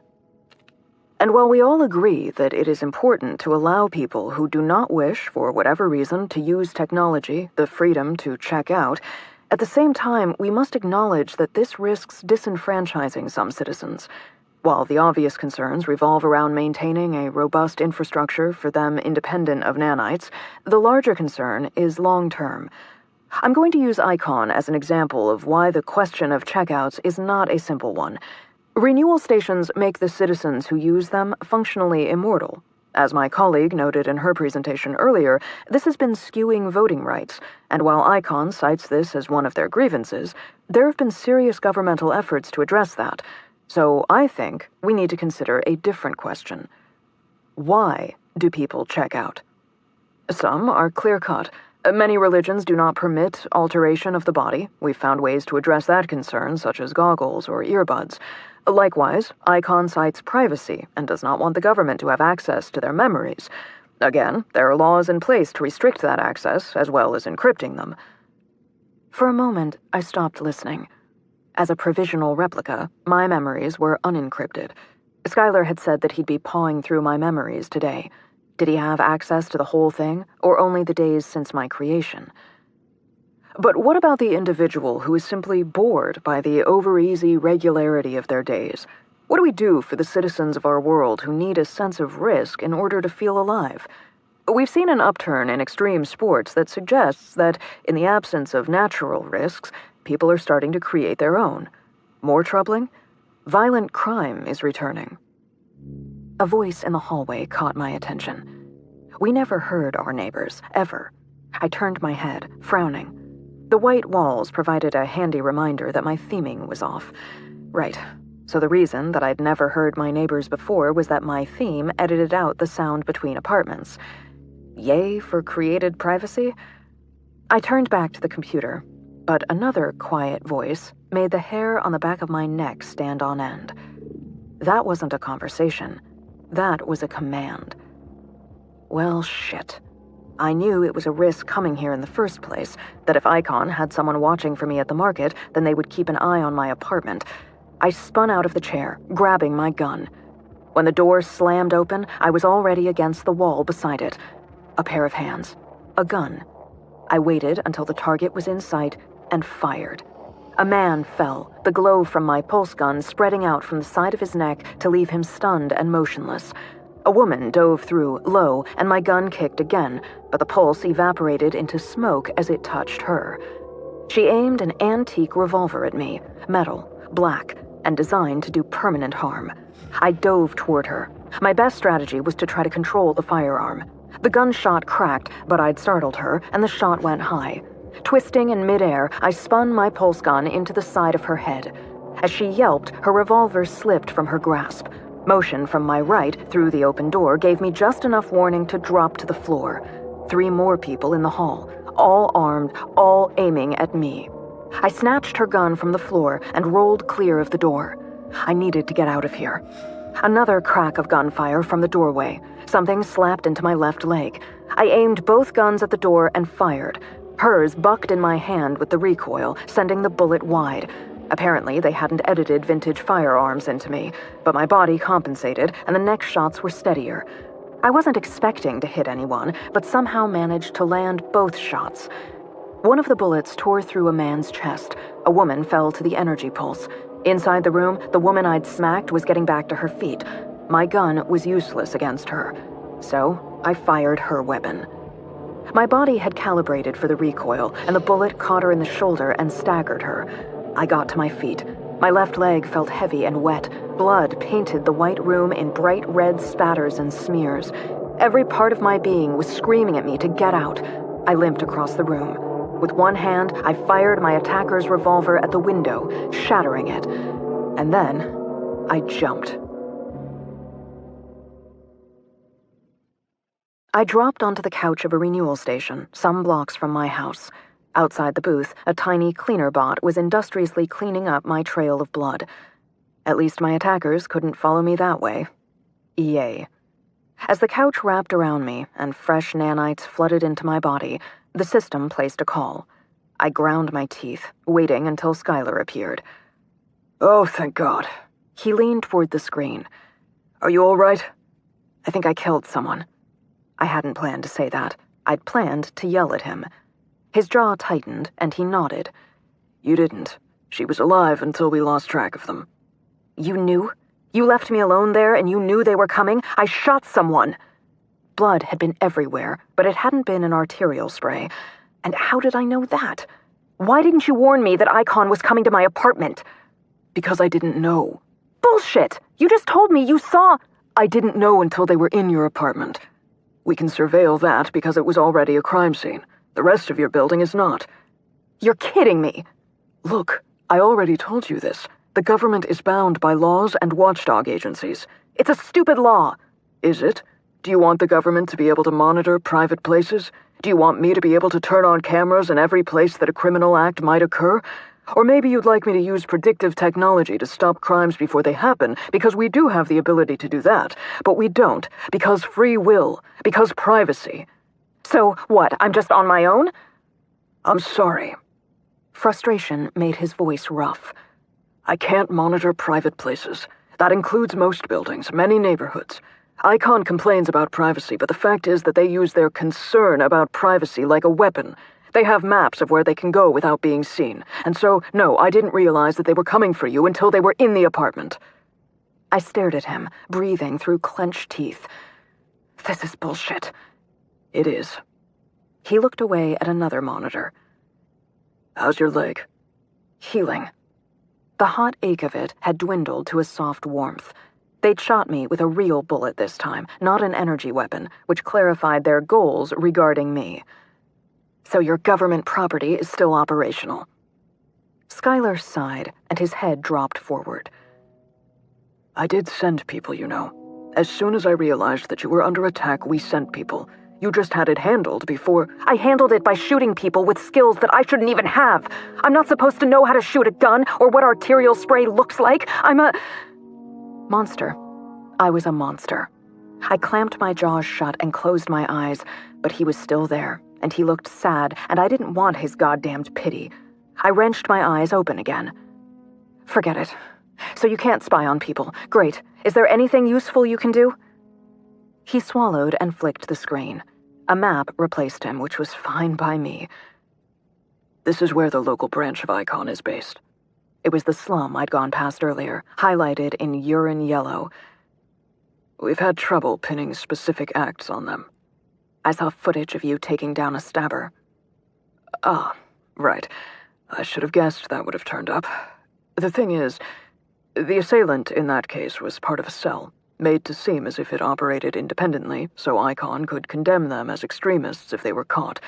He couldn't tell the government anything that would make charges stick on the top members of the organization. As for what I can do, the image in my vision shifted to something pulled out of my memory. The woman, with a mask over her face, moments before the cutting board slammed into her. I can tell you who the team yesterday was. Who they likely were, at any rate. This is an extrapolation based on your memory of the attack. Nice work there, by the way. On the couch, I shivered at this reminder that for all his comments about privacy, in the eyes of the law, none of them applied to me. I wasn't a citizen. To some people, I wasn't even human. The image of the woman morphed into a young white woman with sleek blonde hair in a boardroom setting. Andy Blackwell was a competitor in extreme ironing before checking out. She has since used her scuba training to disable multiple desalination plants, but has never been caught. Did you create a provisional replica for her? Nope, because analytics said that her PR would probably spend the entire week either giving us the finger or move on to immediately disabling a desalination plant.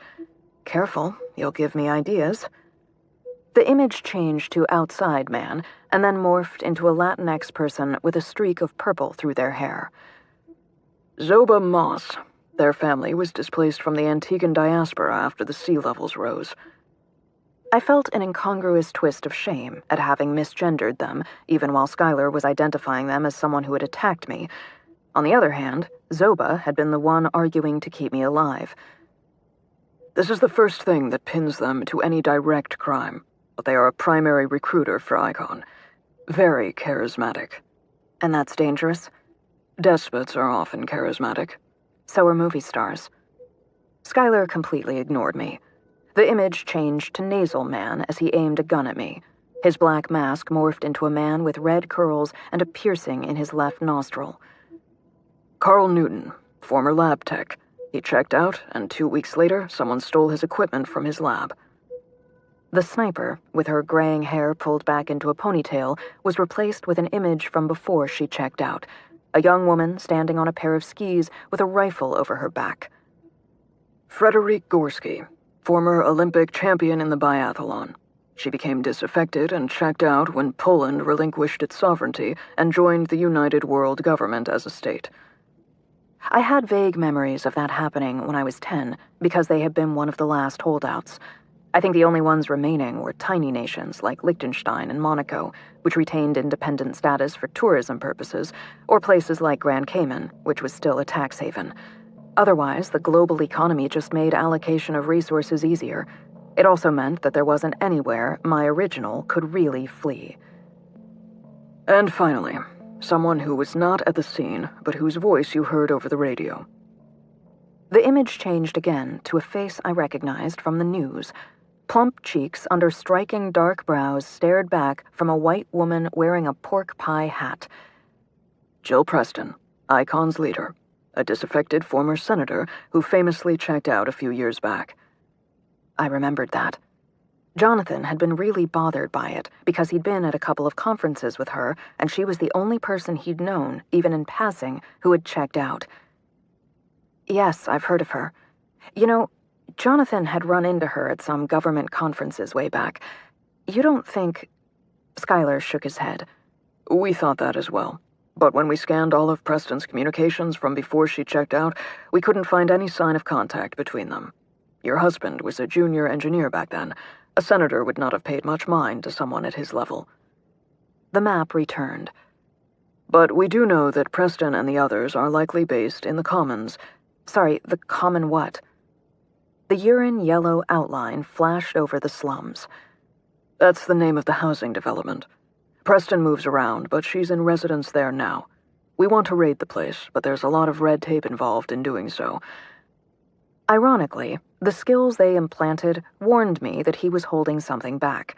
The slight dilation of his pupils, the swallow, the way he pursed his lips after he finished speaking. All of them said that there was something else. What aren't you telling me? I'm giving you all the information that I can. Carefully phrased. Skylar snorted. Laws are laws, so let's continue with what I can tell you. It's very likely that original Holly is still in the city. All transportation and major roadways are federal property, and we can monitor those with facial recognition software. We catch most felons very quickly. The fact that original Holly has eluded us indicates that she was well prepared and connected when she ran. And? This entire conversation put me on edge. I think I knew what was coming next. But a PR in pursuit of her original can go in without problems because a warrant has already been issued, allowing you to trespass in order to accomplish your hunt. And if I happen to discover other things... Well... Skylar's face returned to my vision, and he shrugged. Well, if you need to call for backup, I'd be happy to assist. My stomach twisted at the thought. It seemed too convoluted that they would have murdered Jonathan and then framed my original in order to create me so that I could go into this place that Skylar couldn't. And yet, I knew I hadn't killed Jonathan. So I had to prove that, and I still had no real idea of where to find my original. Is there anywhere I can go to research? I mean, besides a library or something? Yeah? Skylar smirked. In the pamphlet... An involuntary laugh escaped me. I'm going to kill you if you say that again. Wouldn't be the first time someone tried. Smiling, he looked down and to the left. You've got a small bank account for expenses. I recommend finding a hotel and using that as your base of operations after your renewal is finished. Thanks. I'll do that. The idea of having a shower and calling room service had a strikingly large amount of appeal. After Skylar signed off, I spent the rest of the time in the renewal booth while my leg was being repaired, looking over the files that I'd found while at our apartment. Nothing looked familiar or jogged a memory or gave me any clue beyond the fact that my original apparently had a relationship with the people who kidnapped me. None of this made sense. I was also exhausted and spinning my wheels. Rolling out of the renewal couch, I was happy to see that my clothes had been repaired and cleaned while I lay there. It would make it easier to get a hotel room if I didn't look like a gunshot victim. Assuming that the clerk could have even seen the bloodstains. The thought that people were wandering around soaked in blood but themed out almost made me start laughing hysterically. I really needed to rest.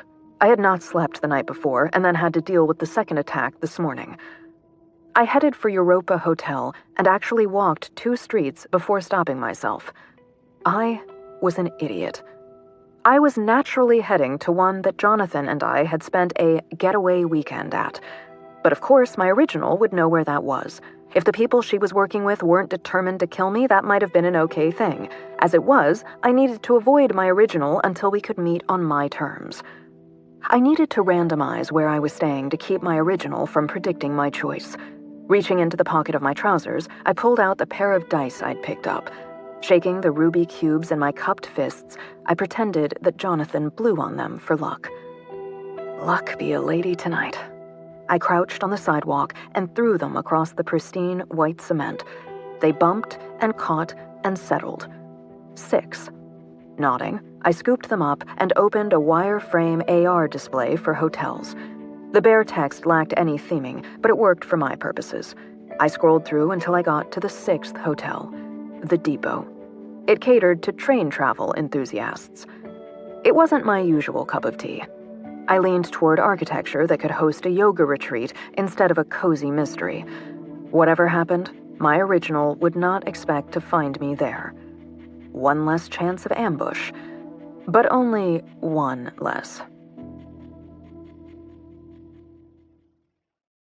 The hotel that my pair of dice sent me to was a nondescript box on a nondescript block. With theming on, the Depot probably had train motifs as a default and maybe vaulted the low ceilings into something grander.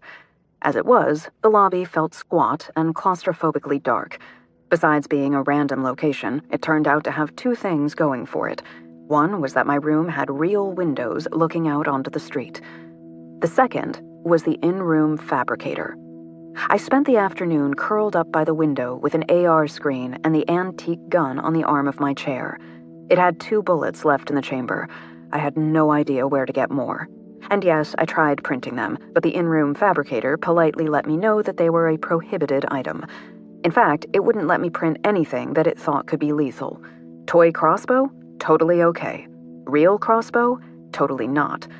I wasn't happy about that.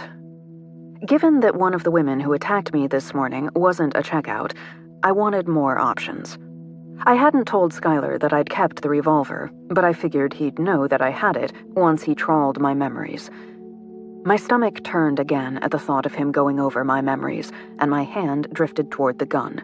I shuddered and clenched my fist before I could pick up the comforting weight. Those were someone else's instincts.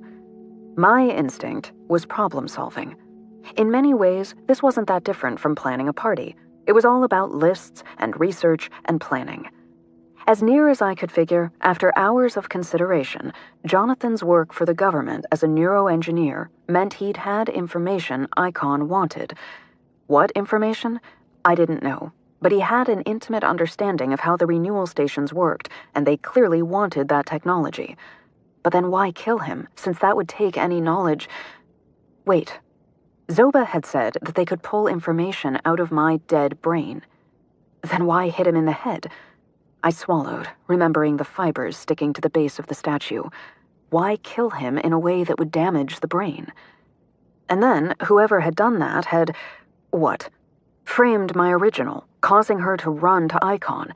For that to be the case, it would also mean that whoever framed her had enough influence to manipulate records, or to buy off the coroner, at a minimum. Was the government involved?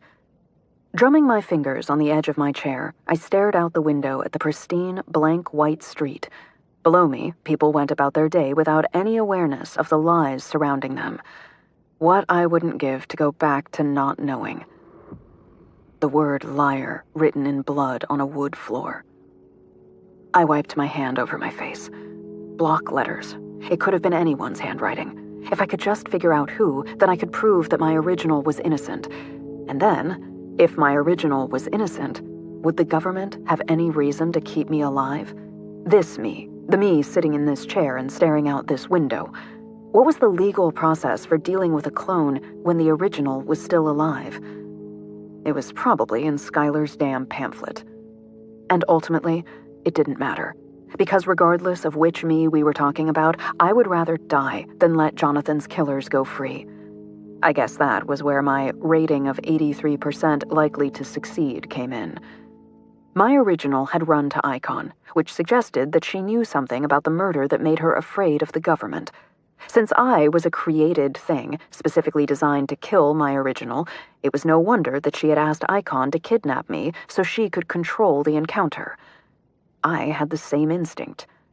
I tapped the AR screen and pulled up the clock. 5:15. I'd finished my renewal at about 10:30 this morning, which meant that I could give myself about 12 hours before nanite depletion became a problem. Gnawing my lip, I dragged the list I'd made back to the top of the AR screen. Of all the places that Jonathan and I had an emotional connection to, only one was entirely on private property. The Jolly Racer nightclub. We'd had our first real date there. My original would probably expect me to go, but I wouldn't just walk in unprepared. I could work to control that situation. My original could anticipate that I'd show up, but she didn't have my fancy superpowers. The first two encounters had been on Icon's terms. This would be on mine. As I walked into the Jolly Racer, I was relying on its default theme to let me blend in with the other checked-in guests. For any Icon members, I was hoping that my hair and clothing would make them look past me. I had a pretty simple plan. Simple, huh? What I wanted to do was separate one of them from the others and see if I could get some answers. Part of me wanted to use force. I had a hard time arguing that part down, even if it came from someone else. First, I had to find them, and that meant knowingly walking into a trap. But I didn't have to be stupid about it. Disguising yourself in a world where everyone uses themes is at once easy and really hard. The easy part is that when I'd had full nanites, I could just think about looking different, and I would present that way. Any checked-in citizen could view me with my preferred presentation, the polite choice, or they could edit their perception of me to fit with however they wanted to view the world.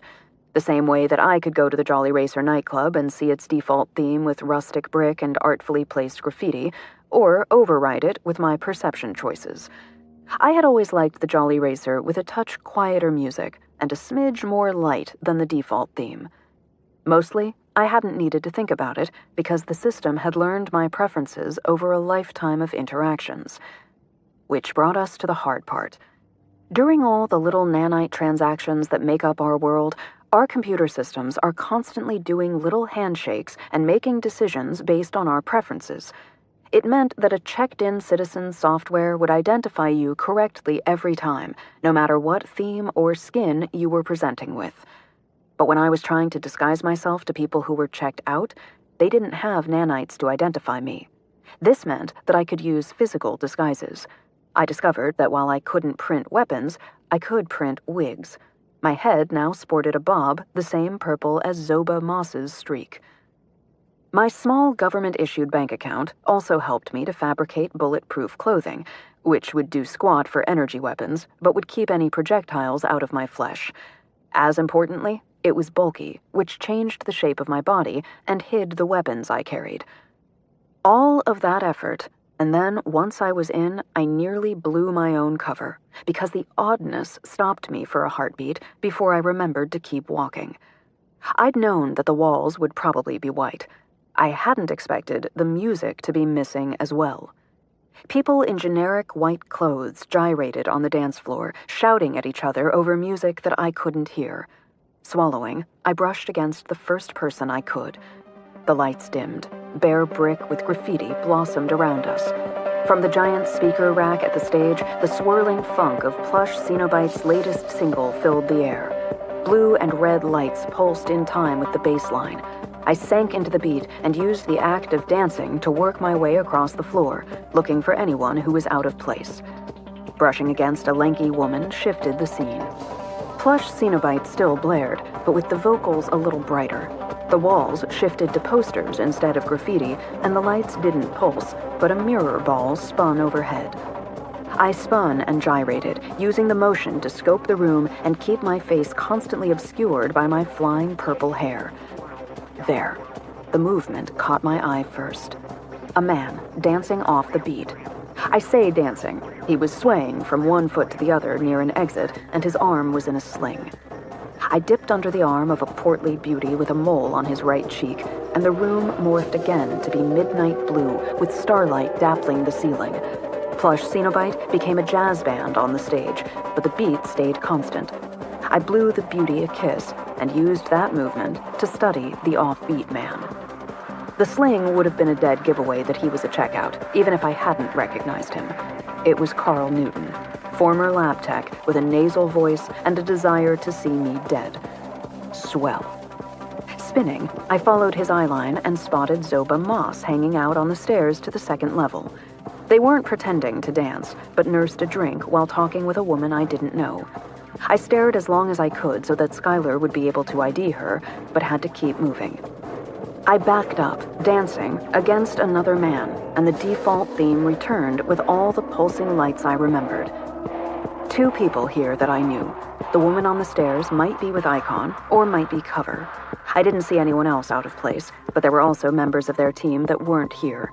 Andy Blackwell, the woman whose trachea I crushed, and Frederic Gorski, the sniper, weren't there. No, wait. I was smarter than that. I didn't see them, but I had to assume that they were around somewhere. Carl, with his sling, seemed like the weak link, but too obviously so. I danced across the floor, trying to close the distance between us, and passed against someone who had the color saturation turned up on everything. The reds were so red they made my teeth hurt. I bumped into the next person I could, just to clear that theme from my cortex. The room stayed exactly the same. Thank God Plush Cenobite is infectious, and I kept moving to my memory of the beat. I danced 3 steps past the person before I realized that their theme hadn't asserted itself because they were a checkout. Hair flying, I spun and grabbed a look at them. A man with acne scars on his dark cheeks and a single gold earring. No one I recognized from the previous attack. He was a better dancer than Carl and moved with the beat, but when the chorus came around, he missed the pause in the rhythm that everyone else in the room responded to. Gold Earring was definitely a checkout. But was he with Icon? It seemed likely. He was in the part of the room that I would move to if I wanted to establish the 4 points of a diamond for a fire team. With Carl and Zoba, that meant the 4th member was probably... I threw my head back, squinting through the full saturation, and... there, on the balcony, Gorski, the sniper, was scanning the room while leaning against a column. Damn it. If I tried to take anyone else down, she'd shoot me. I could take her down, but I'd have to go by Zoba on the stairs to get to her. Slipping off the floor, I headed to the bar. I had some weaponry on me, but a little more camouflage wouldn't hurt. Using the mirror behind the bar to keep an eye on Zoba, I leaned one elbow on the bar and shouted over the blaring music. "A Jack and Ginger, please." The bartender shouted back. "Do you want lime with that?" As she did, the last theme faded, taking the mirror with it and leaving the room sterile and white again. Keep pretending, Holly, until you can touch someone else. "Yes!" My voice shocked me without music to mask it. I was shouting over music that only existed in theme. Anyone who knew my voice... Something hard pressed against my back, and not even printed Kevlar would let me pretend that it was anything except a gun. A nasal voice whispered in my ear, "Step away from the bar, and we can keep this civil." Carl. If it had been anyone other than him, I might have done that, but his wounded arm offered me an opportunity. "I don't get to have my drink?" "I said, step away." "Suit yourself." I relaxed and let another set of instincts take over. My body shrugged, masking a shift of my weight. It was easy to bring my elbow up and into his jaw, spinning past him so that when the gun went off, I wasn't there. But I retained his arm. He fired into the crowd, energy pulses evaporating like smoke. I swept a leg under him, knocking him down, and wrested the gun away. He tried to roll away. I shot him.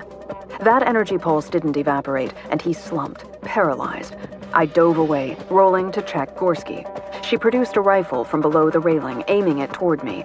I scrambled behind a table and glanced to make sure that Carl was still down. He was in a crumpled heap on the floor. A man tripped over him and did a double take, bending down to check. "Hey!" His voice was shockingly loud without the music. "Got someone who passed out here." Passed out, or paralyzed. The idiot should have locked the gun to his fingerprint, but maybe Icon members couldn't because they had to trade weapons too quickly. Besides the guy who tripped, no one else noticed what was happening. Around us, people kept dancing. They had no idea that someone was trying to kill me. Why the heck would someone's theme edit out danger?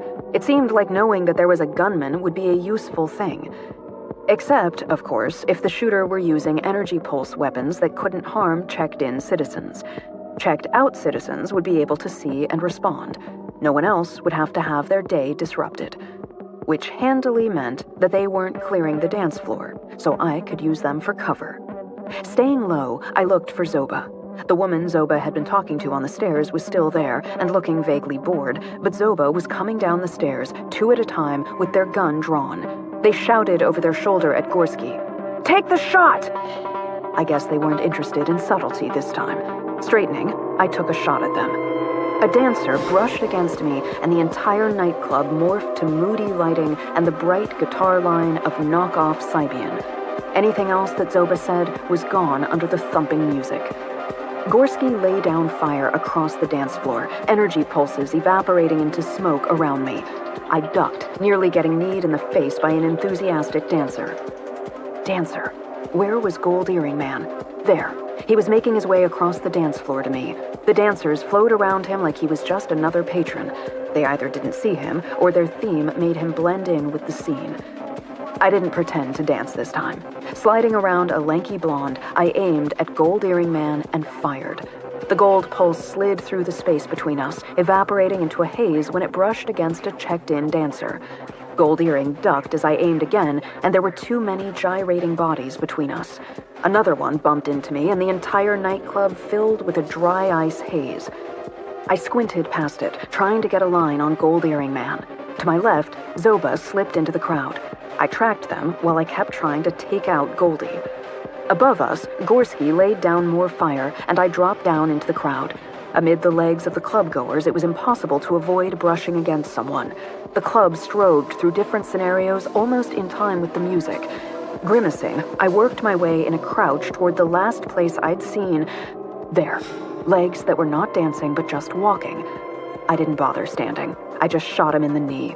The energy pulse hit him and spread golden numbness up and down his leg. His knee buckled, pitching him toward me. I shifted to retarget, but a dancer slammed into me. I dropped to my knees. The band became a blues band again, still blaring knockoff Sibian. A hand grabbed my gun arm. Nothing in the nightclub changed. Surging up, I drove my shoulder toward Zoba's midriff. They spun, using my momentum to turn me, and the next thing I knew, I was slamming onto the floor. With my free hand, I grabbed them, yanking them down to the floor with me. Spinning, kicking, punching, we rolled across the dance floor. The nightclub flashed through scenarios every time we bumped against someone. The physical contact made some people stop dancing, but others just moved out of the way, as if we weren't fighting at their feet. Zoba slammed their forehead into mine. Red and white exploded like a new theme across the inside of my skull. I blinked and planted my foot, twisting to throw them off of me. Flowing up and over, I landed on them, one arm across their throat, the other with the antique revolver at their temple. Zoba froze. Their gaze flicked to the side as if they could see the gun. Who sent you? The last theme began to fade from my vision. You did. I mean, who sent you after my original? I rose onto my knees so that more weight came down on my arm. There's no way I found you on my own. Your original came to us for help. Zoba had their hands out and spread, blood smeared across the knuckles of one. I have a voice recording for you. From her, right pocket. You could have just said that in the beginning. Zoba snorted. You're a provisional replica. We know what you're designed to do. My stomach twisted at that. They weren't wrong. If I let you... Someone grabbed my shoulders and hauled me up as the nightclub's default theme deepened around me. Enough! No fighting in the club! Two men, themed like heavy bruisers, held my arms pinned behind my back. Another pair had hauled Zoba to their feet opposite me. I tried to throw them off. That was a tactical error because all it got me was a zap from a para-ray. I was getting really tired of getting knocked out. I woke up in an unthemed office. One of the bruisers sat opposite me, and apparently his bulk was not a theme. He looked up from an actual paper comic book. Yo, you're awake. How long? My voice slurred with the remnants of the para-ray. A page. He held up the comic book. We just put you down in the chair. Zoba must still be out there. I planted my feet and pushed myself out of the chair. Maybe I could catch up to them, but Bruiser Boy stood as well. He crossed his arms and stood in front of the door. No fighting. That's not jolly, and the jolly racer is jolly. Great. Tautology aside, I promised to head straight out. Because the Icon folks had to be on the move. Even if the Bruisers were holding Zoba here, the rest of the Icon team had to be on the run. Your friends are already gone. I could take him. He'd left me at a desk with a tablet, and his throat was just right there. I could have him on the ground before... I closed my eyes as if I could seal those thoughts off. They are not my friends. Well, they left something for you. His massive shoulders were still partway through a shrug when I opened my eyes. And it's better if you say that you're friends, 'cause then it's just roughhousing, and that's period correct. Was everyone who was checked in this shallow? I wet my lips. Great, noted. Thanks. You want it? He fished in his pocket and pulled out a digital recorder. They said you'd want it. I nodded, biting my tongue, and held out my hand. The bruiser dropped the recorder into my hand, and it was still warm with body heat. Can I listen in here? He shrugged. Go ahead. I stared at him and wanted to bite through his carotid. Privately? He shrugged again and turned to open the door. Knock yourself out. Wait, I already did that. Huh. I did not offer a pity laugh, although I did consider a mercy killing. Thank you. When he had shut the door, I sank back down into the chair and put the recorder on the table in front of me. Letting out a quick breath, I hit play. Hello, me. My voice sounded a little too high and nasal, but it was definitely mine. You probably think we've been framed, that I've been kidnapped. It's what I would have assumed until all the lies started shredding around me. I'm going to try to save us both a world of hurt by telling you a hard thing now. I was not framed. I killed him. I killed him. My own voice kept echoing those words in my brain, and I would have given a lot to unhear the recording. I wanted there to be a hidden message or a sign of coercion. I shoved the recorder into my pocket and left the nightclub. My goddamned pre-programmed instincts made me go up to the roof, just in case the Icon team had left a lookout. Honestly, I was hoping they had. I wanted to punch someone. I couldn't even tell where that urge came from. I thought I wasn't a violent person. I killed him. Have I just never been pushed before? The roof was clear. As a bonus, the building was part of a long row of businesses that stretched down to the end of the block. Even up here, everything was a featureless white, ready for theming. I went over the low balustrade to the next building, and the next, and the next, and the entire time my brain kept saying, I killed him. Even if I accepted that as fact, fighting the urge to sob, I stopped in the middle of a roof and sank down to a crouch, burying my fingers in my hair. Except for the why of it, if I thought of my original as someone else entirely, then the casual chain of guilt to running to Icon made a whole lot more sense than the convoluted conspiracy theories I was coming up with. I had killed Jonathan. Why? I couldn't catch my breath. Something had happened in that gap in my memory. There had to be something. I tried to imagine what Jonathan would do that would make me kill him. My chest hurt. Snot filled my nose, and I gagged on my own sobs. What had happened? What had gone so wrong in my brain that I had killed him and, oh God, carved him?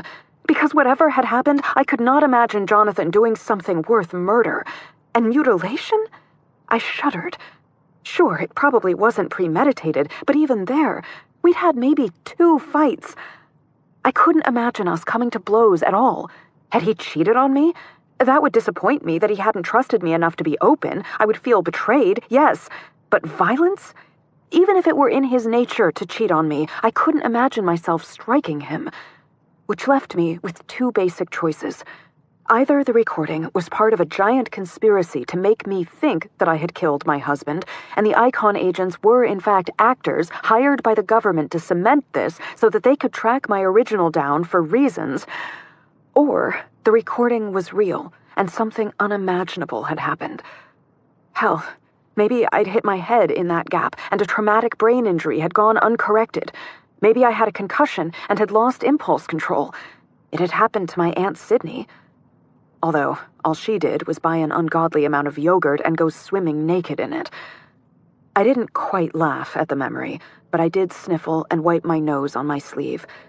The only way I was going to get answers was to talk to my original. If she really had killed Jonathan... My fists tightened and rage filled me to the point of sweating. I couldn't imagine my former self being capable of violence, but this version of me definitely was. If she had really killed Jonathan, then I would do what I was made for. I would hunt her down and kill her. Wait. The recording could be designed to make me lose control. This could very well be a trap. So fine, hunt her down carefully. And then, before I killed her, I would make her tell me what had happened. To my face. In person. Because the government might have created me, but I was my own goddamned person. Day 2. Night. I wound up in a bar, because getting drunk seemed like a reasonable response to the day. The happy accident caught my eye because they had an actual neon open sign hanging in the window. The interior was easily themable neutral white, except for a substantial physical collection of landscape paintings on the walls. A booth in the back corner had a good vantage to observe the room, and I could keep an eye on the entrances and exits. Lovely that combat strategy was now a driving factor in where I wanted to sit. I had my second Manhattan in front of me, and because I wasn't a complete idiot, had ordered it on the rocks so that the water leached into the alcohol. I wanted to get drunk, yes, but people wanted to kill me, so 2 drinks. With ice. I'd borrowed some paper and a pencil from the bartender, and when his hand brushed mine, for a few moments I got to see the happy accident in all its vintage-themed glory, with neon and a long, polished wood bar. It was a well-constructed theme, with just enough smoke in the air to give it a blue haze, but not so much that it felt like a fog machine had malfunctioned. By the time I'd gotten to my table, it was plain white again. The drink was real, at least. I took a sip and let the dark, caramelized bitterness roll across my palate. Was my original ordering the same drink someplace else? Probably. It was our go-to. How was I supposed to outthink myself? Sure, I had been loaded with all sorts of combat skills, but so far that hadn't been enough. How was I supposed to trap someone who would think of the same traps? In turn, how would I escape the traps she laid for me? Clearly, there was some trick to it, or the government wouldn't have gone to the lengths they had to create me. Maybe Skylar's pamphlet had offered helpful suggestions on outsmarting yourself. I scrubbed my face with my hand and stared at the blank sheet of paper. All right. So, my original went to Icon for help. Never mind the question of how I had known who they were or how to contact them. I clearly had somehow known that and gone there. Maybe something from Jonathan's files. Or had my original just run to the checkout slum and then... Heck, maybe there was a club. Whatever the route, I still didn't think I would have trusted them implicitly, though. Zoba had mentioned a bio-locked key to me. I wet my lips, thinking. So what if after my last renewal, I learned something? Shit. Maybe Jonathan had been working with them? Skylar had said that they couldn't find any connection between him and Preston, but Jonathan had done so much research on checkouts. The room went cold and then hot again. I shook my head and shoved the idea to the side. I could only handle so much right now. Let's say I learned something, and it was something Icon wanted. I stored the information and bio-locked it. So now, if she didn't unlock whatever it was for them, then I was their backup. Which meant 2 things. The first was that they had the same ticking clock that I did, because they needed me to be alive to unlock things. The moment my original unlocked whatever it was, I became useless. But the fact that she hadn't unlocked it for them yet was interesting. Given their force, it implied that they didn't know where she was. It also implied that she probably didn't trust them. Maybe she'd run to them and then realized that they were a terrorist organization. I leaned back in the booth and stared at the white acoustic tile ceiling. What would I do if I were trying to hide? Oh, I sat up and fished in my pockets to pull out the dice. I would do exactly what I had done. I would try to randomize my actions so they couldn't be anticipated. I rolled the dice across the table, and they came up with a 5 and a 2. 7. I couldn't anticipate her actions, but I could recreate the situation of the randomization of dice. 6-sided dice could roll 2 through 12. So, if I made a list of 11 possible actions, it would at least give me a basis to start. What were all the ways in which one could hide from the government? I skipped go to friends because that was a sure way to get caught, and I'm pretty sure that I knew that even before being turned into a PR killing machine. My list had some smart things, like change name, and some stupid things, like hide under a rock. If my original used dice to randomize in the same way I was, she would have needed a list of choices to roll from. So I narrowed it down to 11 that seemed like the best options, and then put those into an order that felt natural. One of the things we learned when playing D&D was that on a pair of 6-sided dice, certain numbers show up more commonly than others, with 7 being the most common, followed by 6 and 8. In the middle of my list of ways to hide was get a hotel room, and number 6 was change name. That prompted a second list of possible aliases that I would have used on the run. 3 hours until nanite depletion. The countdown timer glowed in the lower left corner of my vision. I rolled my eyes, and it stayed with me. Well, crap. I downed the rest of my Manhattan. If I were checking into a renewal station, the nanites could sober me up. And while they did that, Skylar could run some checks for me. I had a list of names for him. I sank onto the white couch of the renewal station and watched the counter blink out. The muscles in my back relaxed as the nanites got to work repairing damage. Without my consent, the system placed a call again. I sighed, waiting for Skylar as my head started to clear. At least this time I knew to expect to see him. The connecting tone took longer than usual, as in I had enough time to start to worry that he wasn't going to answer. The muscles in the back of my neck tightened, and I opened my eyes, scoping the renewal booth automatically. I'd cleared it and the surrounding area before I came in, but conditions could change. Skylar appeared, yawning. Sorry, think we can shift your renewal time back to business hours? Who installed the timer? He grimaced.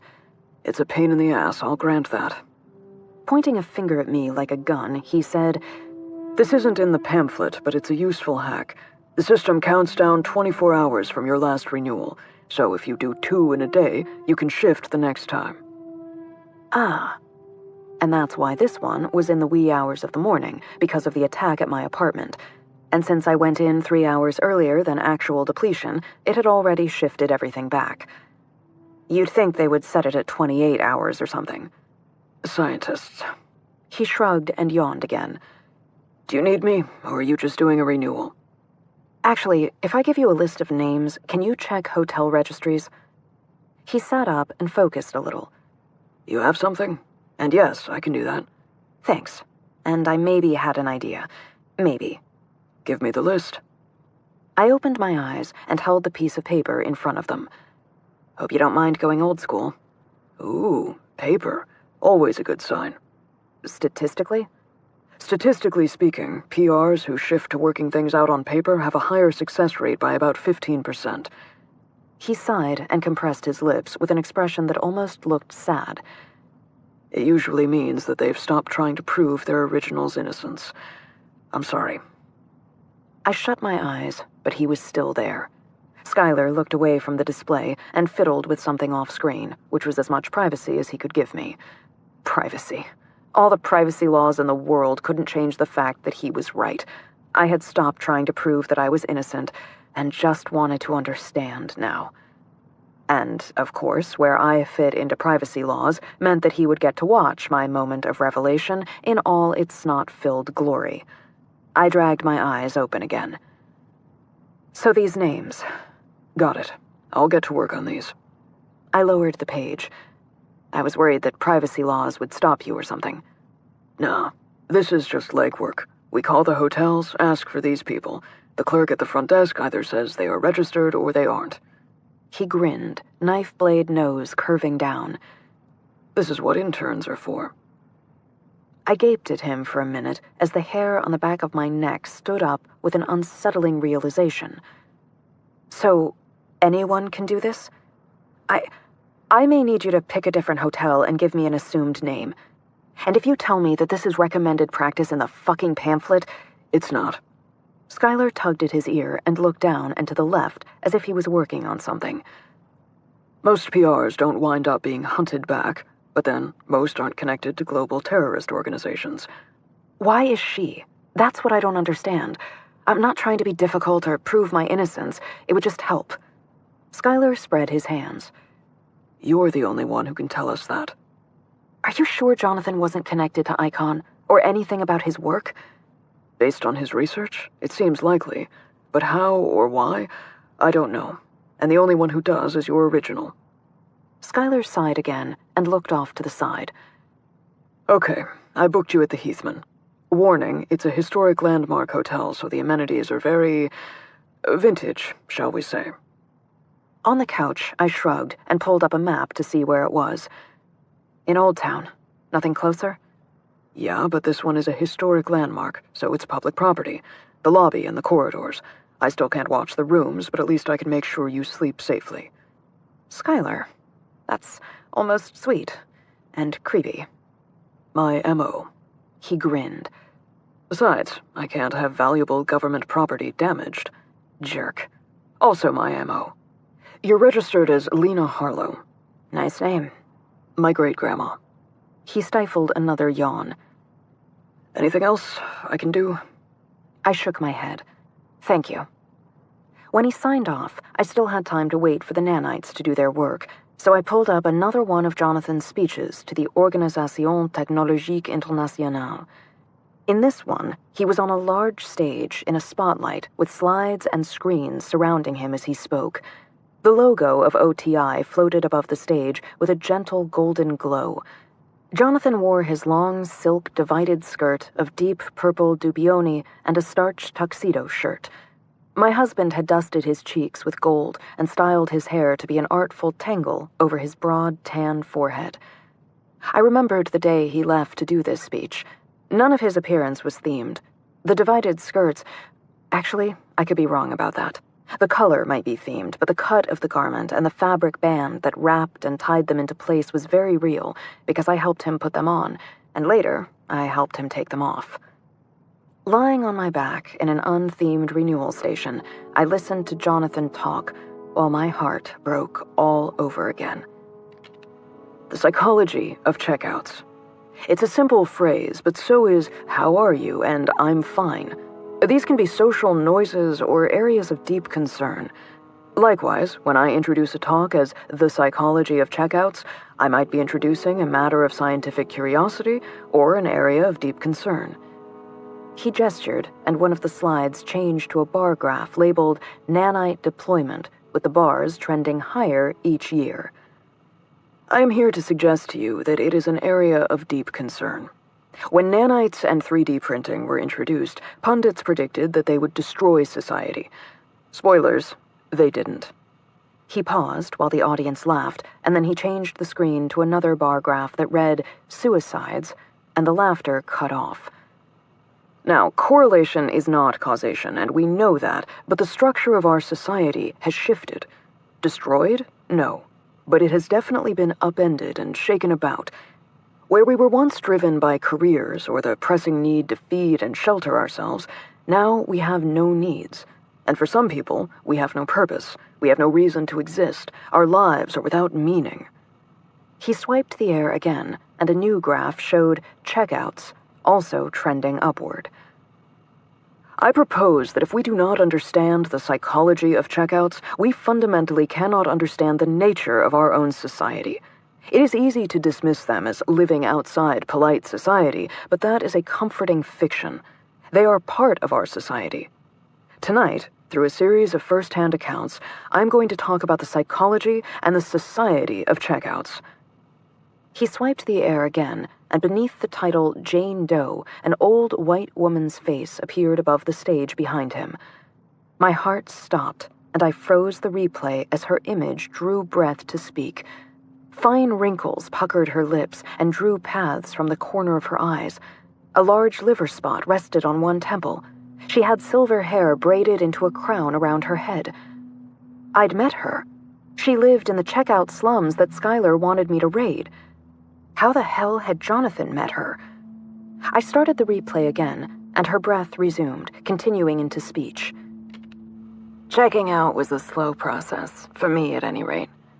I'm old enough that my parents were born before the nanites, and they had had jobs. My mother, she became unmoored.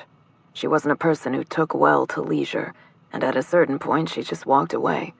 She moved to North Korea, which was slow to join the global compact, and spent her days working as a house cleaner, the sort of menial labor that robots were supposed to have done away with. Her smile was wistful. She was happier than she had ever been with us, but I didn't get it. I tried to stave off a similar ennui by becoming more involved in the community, but ultimately, it wasn't just a lack of purpose, it was a lack of risk. We're built to survive danger and uncertainty. Without those, we don't flourish. I stopped drawing the universal basic income. I spent my days smoking and working in a community garden. Small risks. Possibly I'll develop cancer. I think about that every time I light up. The community garden is soothing, but also if I don't grow enough, I don't eat. The effort to have enough gives me a sense of purpose, but more so because there is a risk. How was going hungry healthy? And how had Jonathan known her to record that interview? The fact that she lived in the slums that Skylar wanted me to raid and had known Jonathan suggested a connection. Or maybe I just wanted there to be something else going on, some lead. I needed to talk to her. Ugh, the urge was really strong to get out of the renewal chamber and go straight to the commons, but I would be in unfamiliar territory, and according to Skylar, enemy territory. I wanted to talk to Jane Doe, but I also needed to be smart. As much as I wanted to know about the connection between her and Jonathan, my actual mandate was to find my original. Looking for Jane Doe and Icon was a side quest that might drag me farther away from my goal. The smart thing was to let Skylar do his search through the various hotels, looking for my original's potential aliases, and wait until I had a solid plan of finding her rather than going to the checkout slums. So instead, I went to the hotel that Skylar had booked for me and got something that resembled a night of sleep. The hotel itself fell into a strange, uncanny valley for me, because it looked like the 1927 landmark that it was, but pretty much nothing was theme-ready except the bed linens. Everything else, from the carpet to the chandeliers, was vintage and real. It was weird. On the one hand, it felt comfortable to have wallpaper instead of blank white walls. On the other hand, part of my brain kept noticing small details, like the spotlessly shined brass doorknobs, and insisting that it looked wrong. I think it was just because of how squeaky clean everything was. Robots crept silently through the halls, cleaning, polishing, and mending as they went. Everything gleamed. A place like this should have had a sepia theme, though, to emphasize its age. But the beds were comfy, and I was exhausted. So, aside from one nightmare, I slept well. Ish. Over a room service breakfast, I looked at my ways that my original might have tried to hide. If she was rolling dice, there was no telling which she would have tried first. I kept waffling over which one to do. Start at the top and work my way down, go to the end, or... Heck, I could stare at the list all day and not come up with anything concrete, so I did what my original had done. I rolled the dice. Number 5. Camping. I sighed, feeling like Skylar as I did so. Camping. While Jonathan loved camping, I was indifferent at best to it. I didn't hate it, but I'd rather stay in a nice yurt than in a bedroll on the ground. In many ways, this maybe made it a prime candidate, because I didn't hate it enough for it to stand out, or like it enough to be able to rule it out as a favorite and therefore obvious. Also, there was a global forest reserve just off the Sunset Highway. Washington Park, with over 100 miles of trails carved out from the urban sprawl. It had easy access for someone who needed to stay off-grid, but not a lot of people went there, so it seemed like it would be easy to avoid being spotted. Once you got away from the light rail station, it wasn't video monitored. In other words, a good potential. It's the sort of thing that I would look for if I were trying to hide. Skylar had said that my original was probably still in the city, and recent events seemed to confirm that. Right. Time to print a different wig, maybe a fake nose, and see if I could find myself in the woods. As soon as I arrived, I knew that my original was not there. When I first got out of the maglev train at the transit station, I thought that maybe there was a festival happening or something. The forest was packed with people. And I say forest as if that's what it was. Sure, there were trees, many of them were even real, but without theming, I could see it for what it must have always been. A big, forest-shaped theme park. I followed the flow of passengers along a boardwalk bordered by artificial turf. Manicured trees lined the boardwalk, and the space between them had been mowed to stubble, without any pesky underbrush to get tangled in. I tilted my head, looking for the waterfall that used to be visible through the trees, and bumped into a camper who had stopped on the boardwalk. Sorry. His theme washed over me. Almost everyone else vanished. It was as if a bomb had gone off and wiped 95% of the population away. The trees spread their branches over us, and birdsong filtered through the leaves. Somewhere in the distance, I could hear the waterfall where Jonathan and I had... We thought we were alone in a sacred space. It's fine. I staggered away from him, covering my hand before I vomited with horror. When we went camping, it was because Jonathan needed to get away from people, to hide. We would lie in our tent, staring up at the shadows of leaves on the fabric and listen to the quiet of nature. He was the reason that I was ambivalent about camping instead of simply tolerating it, because my sweet husband relaxed utterly when he was in nature, alone, with just me and the sound of our breath. As the theme faded around me, the dense mass of people came back into focus. There was no festival. These were just people, camping, all of them thinking that they were alone. The theme I'd seen had carefully left a path through the woods, which avoided the other campsites and cloaked them in thickets and rocks and trees. Everyone here thought that they were the only ones clever enough to try to get away from it all. And obviously the government encouraged that by erasing most everyone else. How did they maintain this illusion? It seemed as though people would bump against one another on the boardwalk, the way I had done to the other camper. I turned on the boardwalk to the nearest person who seemed oblivious to me. I reached out and brushed their sleeve with the tips of my fingers. The forest re-emerged around me. I stood on a narrow path that wove through the trees. Only the person I'd brushed walked on it. Everyone else had vanished among trees or shrubs. Somewhere, a program was working to keep people walking only on the path it wanted them on, only showing them the few other people on the path. As the forest faded away, I saw tents emerge from the dense underbrush designed to keep people from walking into them.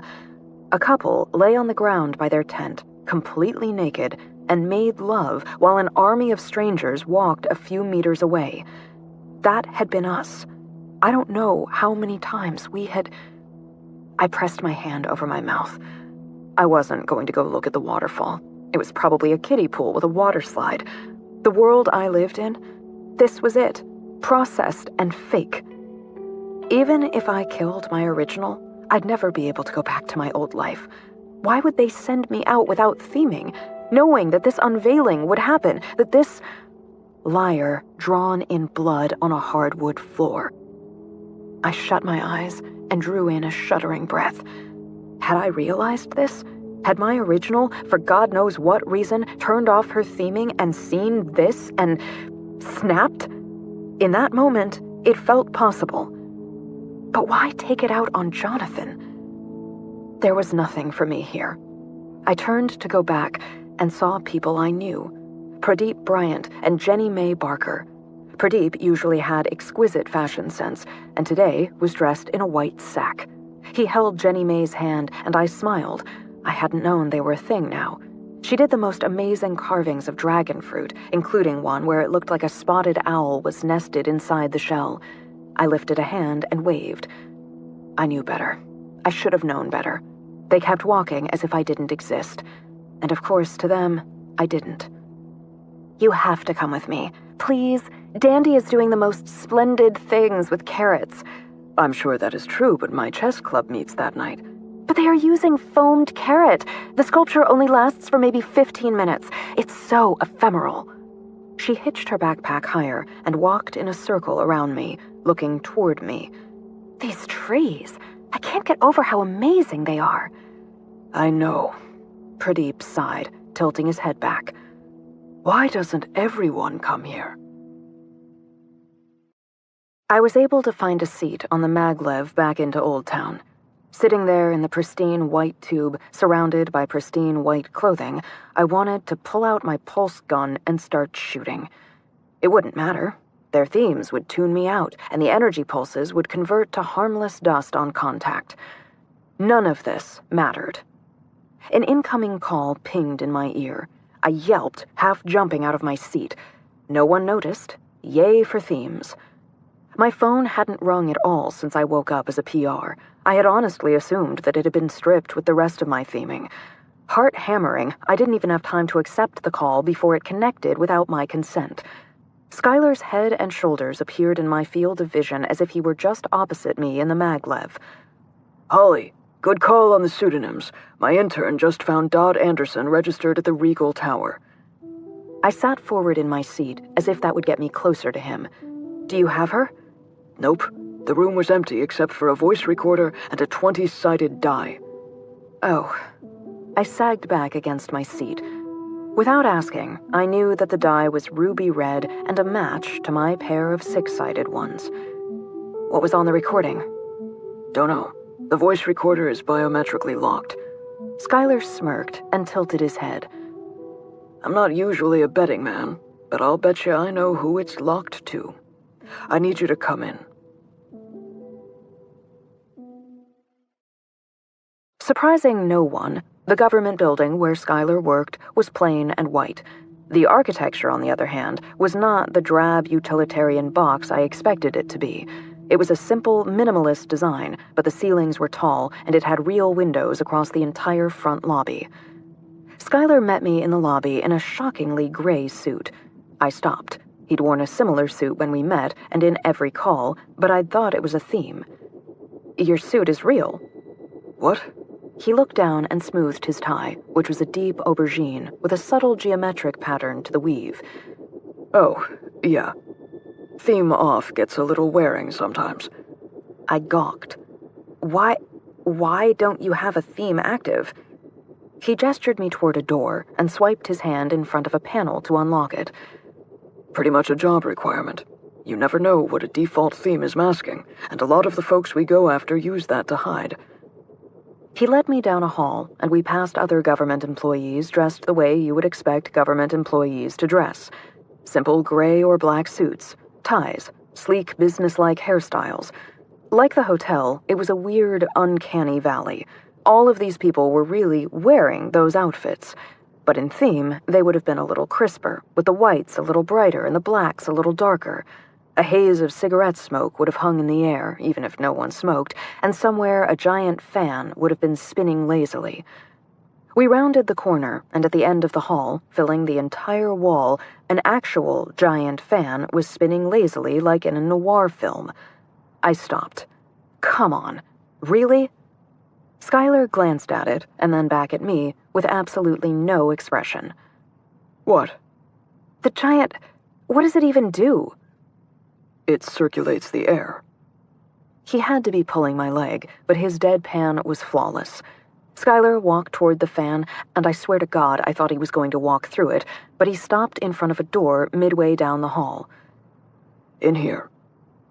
This was an interrogation room. One wall was a large mirror. A single metal table stood in the exact center of the room, with plain metal chairs on either side of it. Directly over the table, a shaft of light bathed the table with harsh white light. Skylar sat down in the chair with his back to the mirror. I settled opposite him, swallowing as the door shut behind me. If it was locked, I could break the mirror and try to get out that way. Skylar sighed. The mirror is just a mirror, so you can't get out that way. We've got smart cameras embedded on all 4 walls, so there's no reason to have another room. How did you know? That you were evaluating the exits? Really? I swallowed. Why have the mirror? People expect to see certain things. This is a replica of the interrogation set from Dragnet, an early television series which continues to influence police procedurals. He nodded toward the door. When you walk through the outer door, it blocks your connection with the net. People who are used to being always themed respond better if they see what they expect. So, this, the giant fan, the mirror, all set dressing in the real world. Your tie? I like my tie.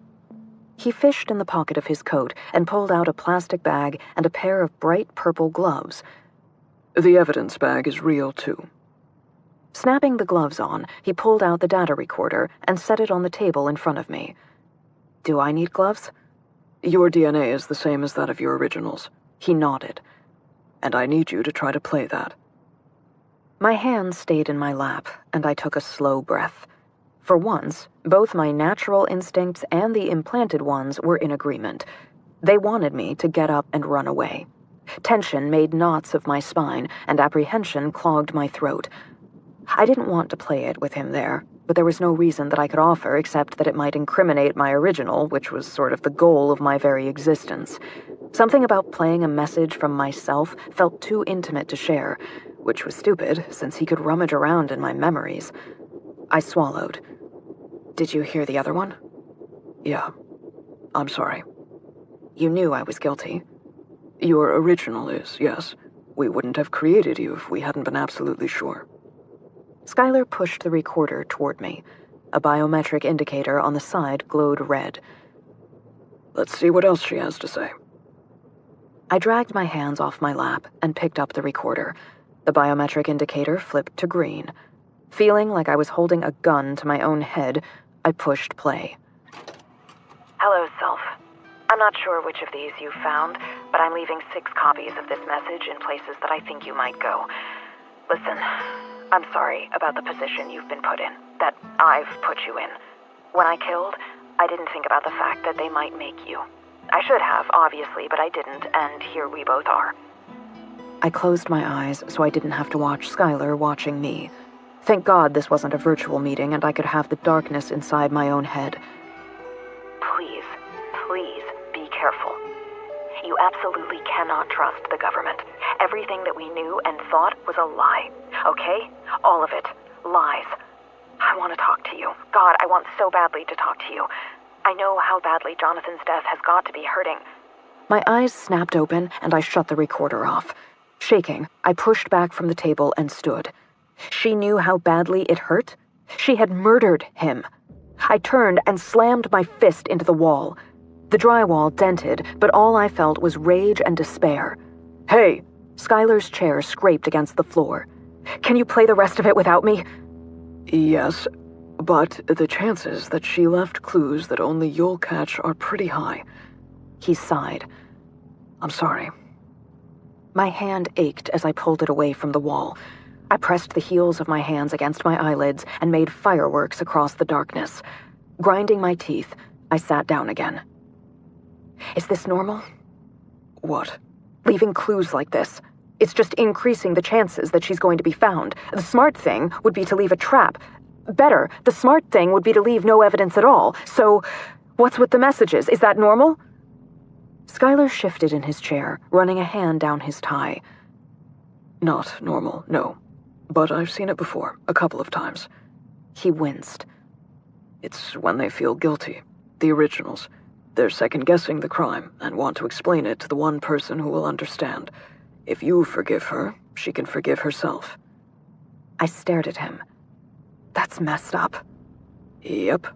It's one of the reasons that PRs can be so useful to us. Skylar drummed his fingers on the table. Look, you know I'm a PR, right? No, actually. He took a very deep breath and loosened his tie. Okay, I thought you figured it out when you watched that footage. That was my original. I'd been impressed when I'd thought he was just confronting a standard-issue terrorist. Knowing that it had been the moment when he confronted his original was, well, it reshaped everything that I was trying to do. Holy. Pretty much. He scratched the back of his neck. So, I get it. A lot. What you're going through. Actually, a lot of us here in the department are PRs. You know the deciding factor in making a PR. The government picks good people who had a break, made the wrong choice. People who feel guilty about it and would undo it if they could. Turns out, after it's all said and done, we tend to make good cops. That's really screwed up. How can they trust you? What was I going to do? Skylar spread his hands. Go back to my old life?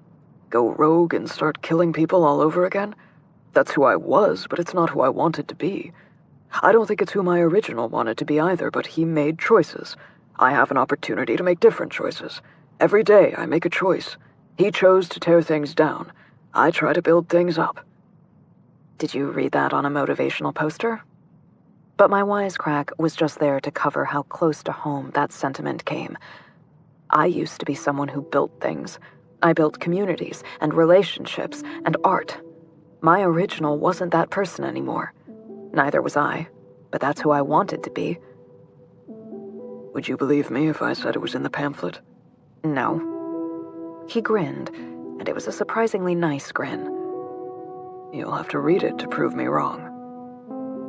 I stuck my tongue out at him. For a moment, I felt normal, whatever that meant.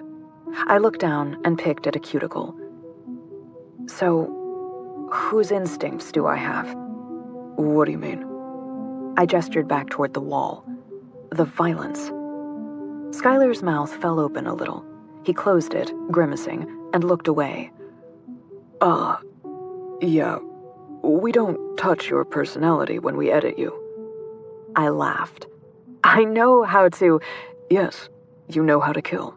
You know tactical thinking, but what you do with that information, that's all you. He held up his hand to stop me from speaking. Holly, the whole point of this exercise is that you have the same personality as your original. We don't edit your personality. All the skills do is give us a way to express what's already there. That was nothing I wanted to think about. I pushed play on the recording. Has got to be hurting.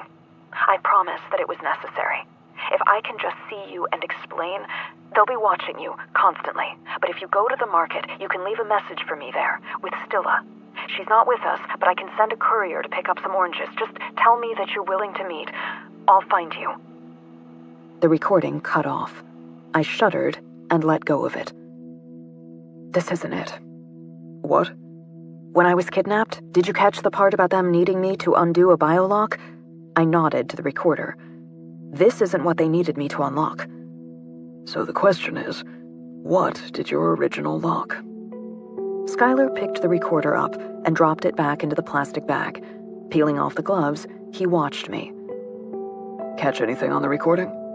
I shook my head.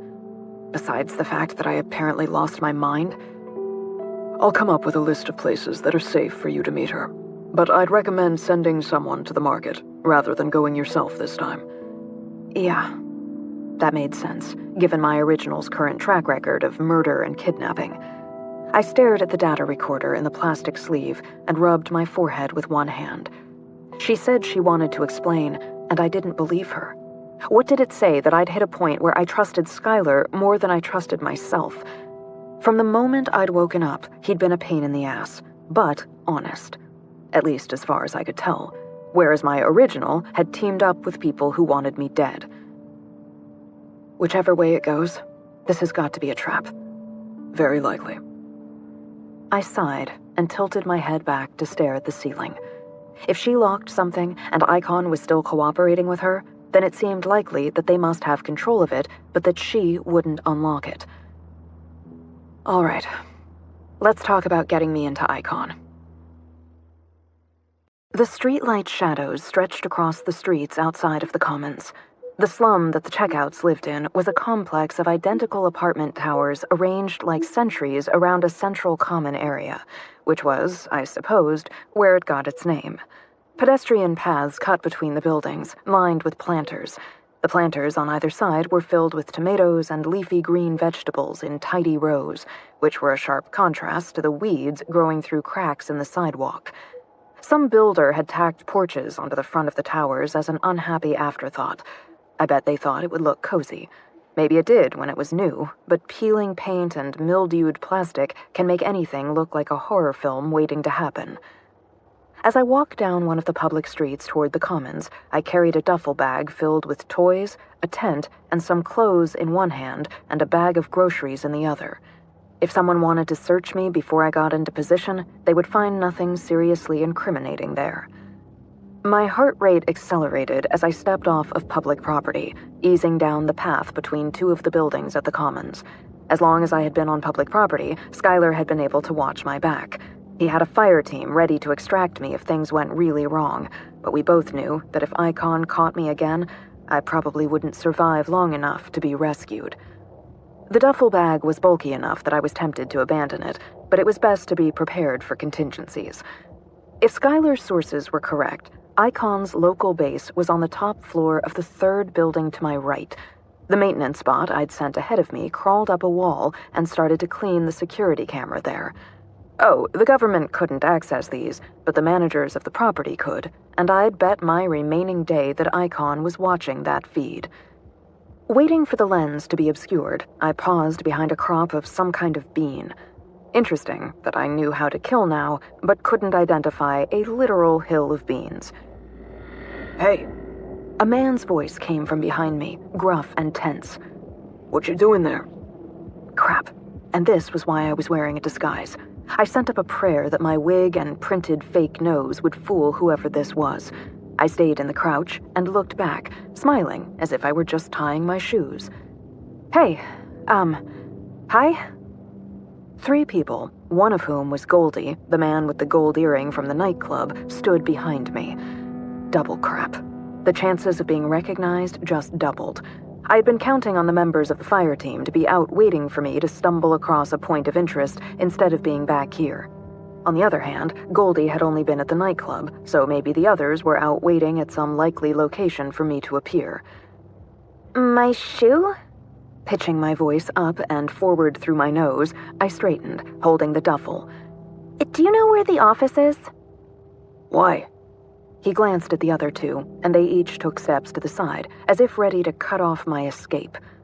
Skylar had said that they hadn't altered my personality, that it just expressed itself with the new tools that it had. I wasn't a cold-blooded murderer, no matter what my original had done. I was sure about that.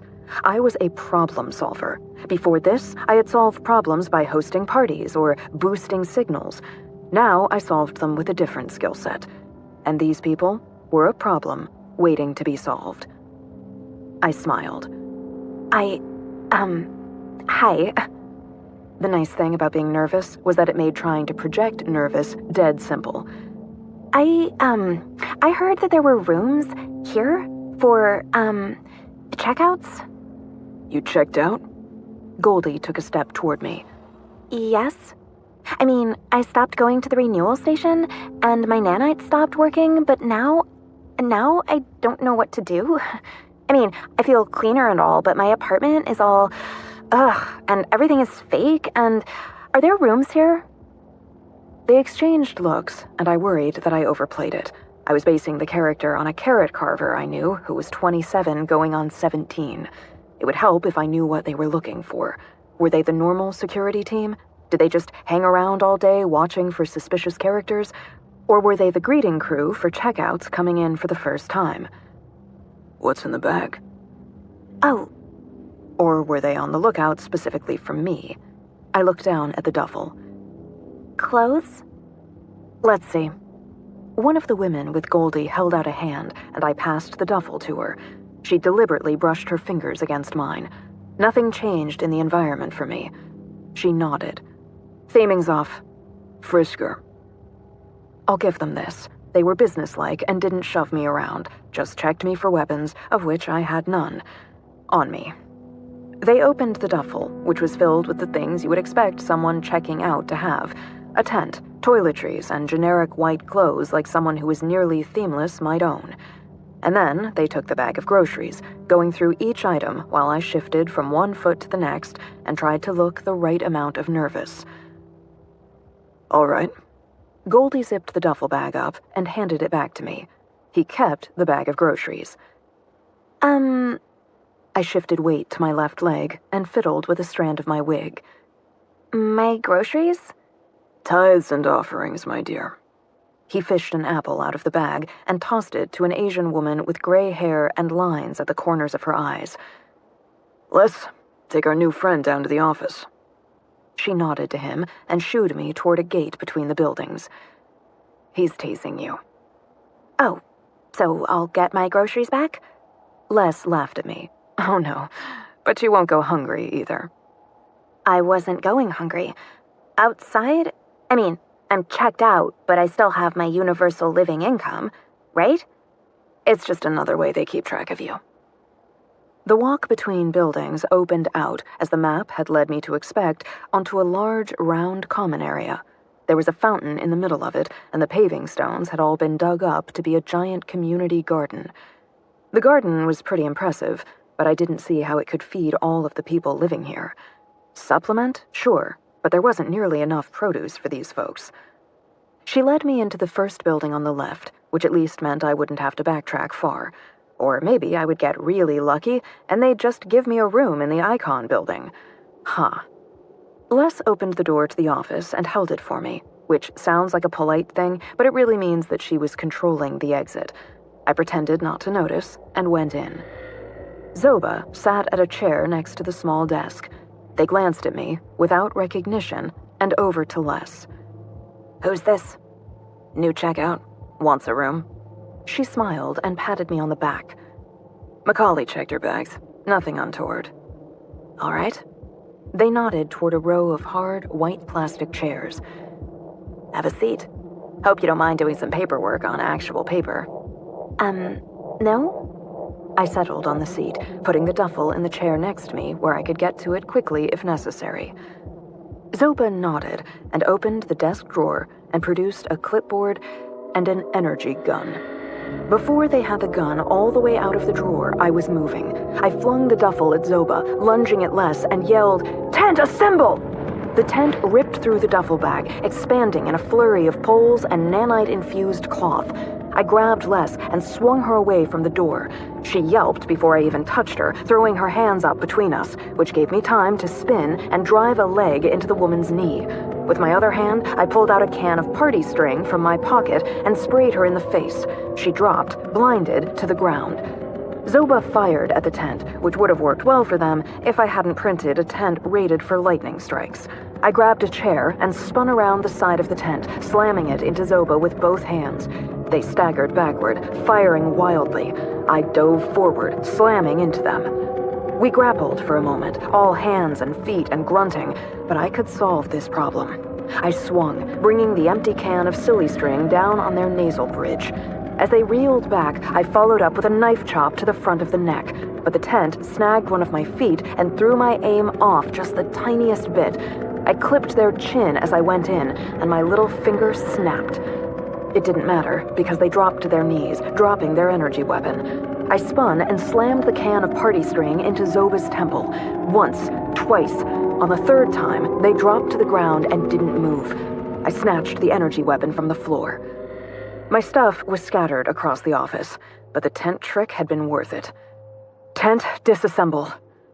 While it obediently folded itself up into a tidy package, I grabbed the fake tent ropes that I'd included in my bundle and quickly bound and gagged Zoba and Les. It would have been too much to hope for a supply closet, so I just tucked them as much behind the desk as I could. I could, and maybe should, retreat. My chances of doing this quietly were significantly reduced now, but if I didn't continue forward, they would move their base, and I only had 1 day left to live. There wasn't time to grab everything, but my toys were right there. Funny thing, I couldn't print anything labeled as a weapon, but there were so many ways around that. It was just another problem to solve. A real crossbow? Weapon. A kid's toy? No problem. Change the material from plastic to polycarbonate steel? Totally fine. Print a vehicle suspension spring? Sure. And with those, it was dead simple to convert the toy into something real. I snatched it off the floor. On Zoba's hip, a radio crackled. Zoba, what's going on out there? The cameras are all hazy. An actual radio. I guess if you want to avoid government-controlled nanites, old school is the tech you reach for. I didn't wait and just walked out the door, loading the crossbow as I went. Behind me, on the radio, Zoba? Macaulay? Without an answer, they would send reinforcements, and I needed to be gone before they got here. I held the crossbow down at my side, trusting the shadows to let it vanish from unmodified human sight, and headed back to the central courtyard. Goldie, a.k.a. Macaulay, stood at the front door of the building that Jill Preston, head of Icon, was supposed to be operating out of. That answered the question of what he was doing here. Clearly, doing heightened sentry duty for Preston. That was fine. I had never planned on taking the front door. Walking up 10 flights of constricted stairwells without an easy escape route to face a person who had to know I was coming? No, thank you. I went to the side of the building, aimed the crossbow, and fired it upward. I'd modified the grappling hook quarrel from a couple of different non-weapon pieces of climbing gear. It arced up, trailing a climbing line, and followed Earth's gravity in a beautiful curve back down onto the rooftop. I smiled as it caught on the balustrade of the roof. They hadn't edited crossbow into me. I'd printed the thing and spent part of my afternoon learning how to make that shot up the side of my hotel. I earned this. Slinging the crossbow over my back, I started up the rope. Before, the old me, my original, would never have been able to climb this building. She would have gotten maybe a meter off the ground before her arms gave out. But I went up it like it was level ground. Sure, my muscles burned with exertion and my breath quickened, but my body had been built for this. Below me, members of Icon spilled into the courtyard, along with some people who were clearly just residents.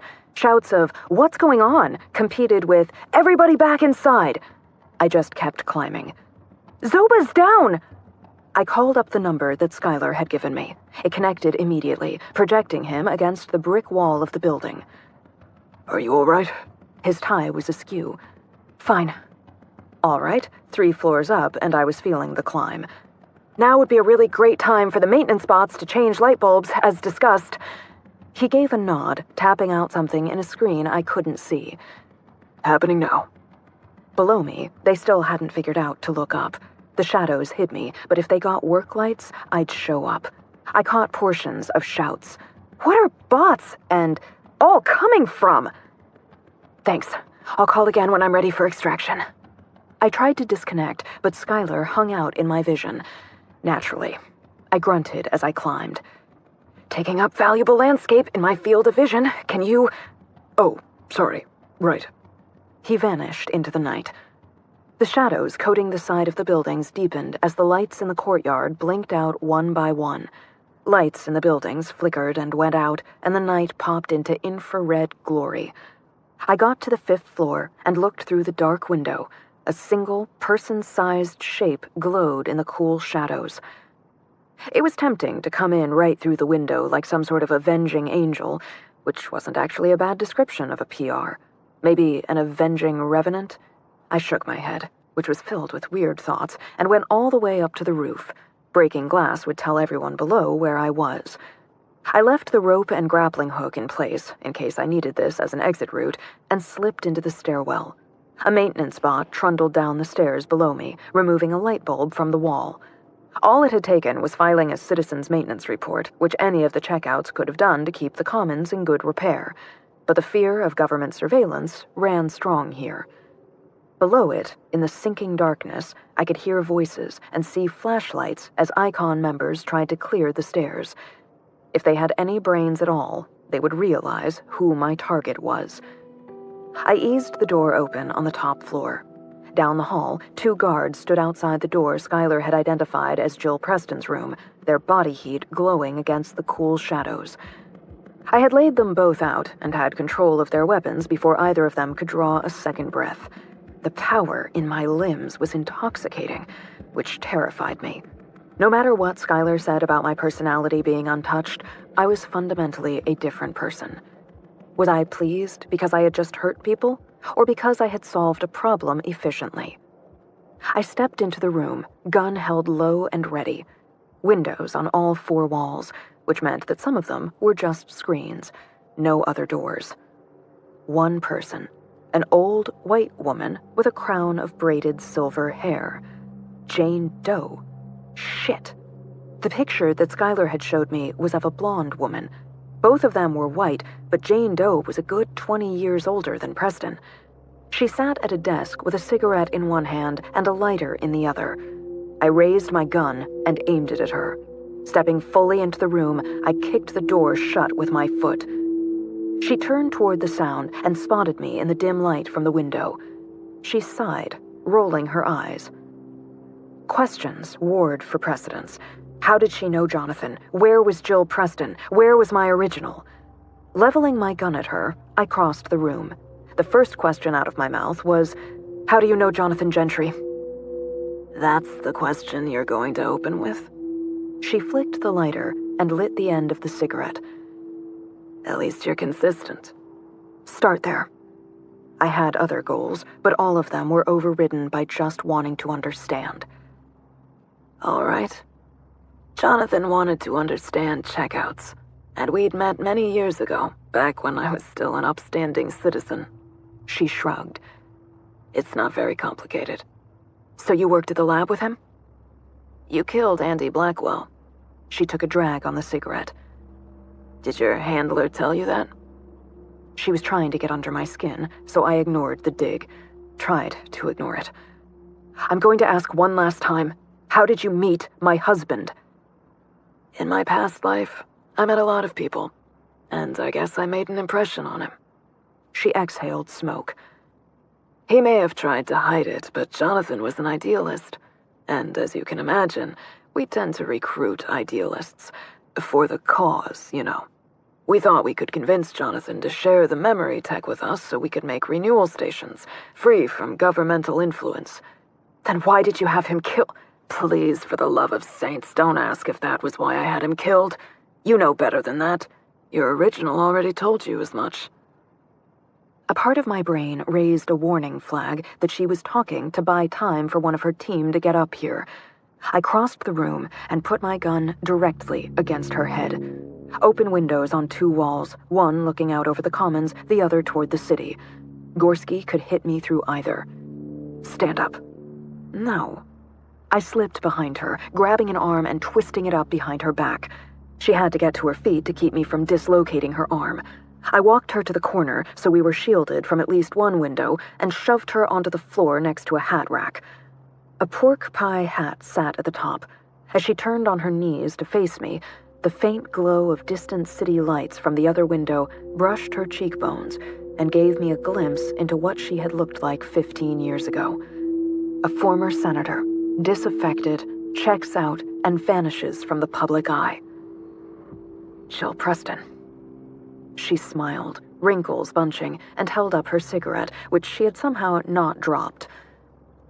Not fooled by my clever disguise of getting old? Was Jonathan cooperating? Preston sighed and took another drag on the cigarette. You know you aren't the first PR that the government has manipulated into trying to assassinate me. I'm not here to assassinate you. I should have already called Skylar, but I didn't think anyone would let me ask her questions later. Just tell me if he was working with you. Then what? Preston blew smoke into the room. You'll let me go? Anything I say can be pulled out of your brain and used in a court of law. No. You've already implicated yourself. I'm a checkout. How much more implicated can I be? She winked, and I nearly shot her just for that. Kids these days are so adorable. She was so close to being a dead woman, and I held onto my temper with a narrow thread.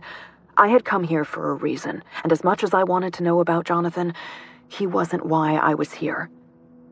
Do you know where my original is? No, I don't. She's not a good fit for our organization. I laughed. What the hell does that mean? Not enough of a terrorist for you? Who told you we were terrorists? I've seen the videos. She shook her head. And you believed that was us? The government slapped some labels on footage of people doing horrible things in order to pin it on us, and you bought it? There's also the fact that you sent people to kill me. Someone tried to kill you? How terrible.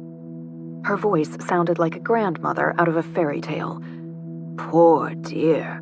Such a loose cannon. Like your original. Do you know how to find her? I twisted her wrist higher behind her back. Before you answer that, let me ask you another. Do you need me to unlock something for you? In my grip, she stilled for a moment. If I did, I'm presuming that you wouldn't unlock it out of the goodness of your heart. I shrugged. You won't tell me where my original is out of the goodness of your heart either, so that seems like a reasonable trade. So trade a real person's life for that of a simulacrum? Preston looked at her free wrist, which had an actual wristwatch on it. I have a meeting to get to, so let's wrap this up, shall we?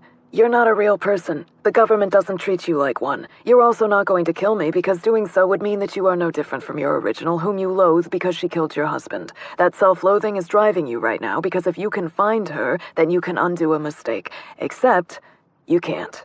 He's dead. An idea swam into my brain, and I lowered the weapon, taking 2 steps back to give her room, just in case she would bend. Is he actually dead? She watched my face and then stubbed her cigarette out on the floor. To the best of my knowledge, yes. But your original may have other answers. She never checked in again after she did it, did she? So you don't know why she killed him. And you do. Her face didn't change.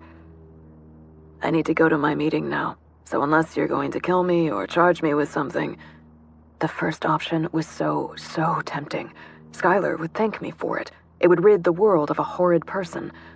I smiled at her and pulled out a knife. There's a third option. Have you seen my carvings? The color leached out of her face, and for the first time, she looked frightened. That told me a lot about the state of my original's mind. I took a step toward her again. You said I was consistent, right? You wouldn't. Why not? I have 1 day to live and can't find my original. Why wouldn't I? What exactly do I have to lose? I held up the paring knife. My heart was tearing apart in my chest because a part of me was enjoying this. I loved frightening her. Or do you, in fact, know how to find her? There's a data recorder. Preston wet her lips. In the desk. She left it for you. I've listened to her data recorders. She's not going to tell me where she is. I placed my knife against her cheek. And she won't unlock anything for you. Why? Because she's second-guessing every choice she's made since the party. Self-loathing is driving both of us, but she's also driven by guilt and despair. Tomorrow is my last day. I can murder you slowly, and I won't have to live with my guilt. This is coercion. I don't care. Her breathing was audible and strained in a way it hadn't been earlier. Her pulse beat in a raised vein at her temple. Jonathan designated your original as his next of kin. She inherited his passphrases, all of them. And you want to have the password to his Ravelry account or his music library? She tried to pull away from the knife. I want you to remember how unethical it is, what they've done by creating you. Do you want them to stay in power? Really? Okay, now you're just stalling. We're done. There's a backdoor. Jonathan discovered a backdoor when he upgraded the neuroengineering modules for the renewal stations. He realized the government could hack into anyone's memory and edit them without the person ever knowing. He was horrified and didn't know what to do about it, so he encrypted the passphrases so only he could access the backdoor technology. And you wanted that tech, so you tried to steal it from him. Preston scoffed. He came to me. He remembered my speeches at all those conferences, remembered my constant warnings that hacking into our supposedly private memories was inevitable. I wasn't trying to steal anything, I was trying to recruit him. But before I could, well, you know what happened. I shuddered. Unlock his passphrases, and we can make your family forget that you're a PR. We can read the memories of anyone in the government. We can find leverage to force them to end this appalling, inhumane practice of creating PRs. Chills ran through me so violently that it felt like my skin was cramping. If you think about it, checkouts and PRs aren't all that different. We're just two sides of the same coin, forced to suffer our fates alone. I swallowed and tightened my grip on Preston. Then I activated my internal screen and called Skylar. I have Jill Preston. She just admitted to plotting to overthrow the government. I used myself as bait. I sat in the gallery where I'd thrown the party for the Potter back when I thought everything was real. Blank canvases filled the walls. I waited.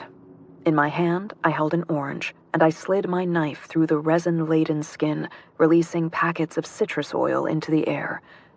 And I listened, not for the first time, to the recording that my original had left with Jill. Hello, Self. I keep thinking about Jonathan.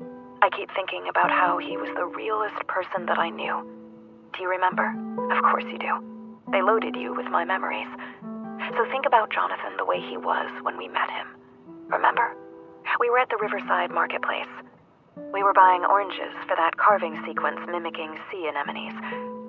There was this guy with dark hair, but he had to keep blowing out of his eyes, and he was buying oranges too, for breakfast.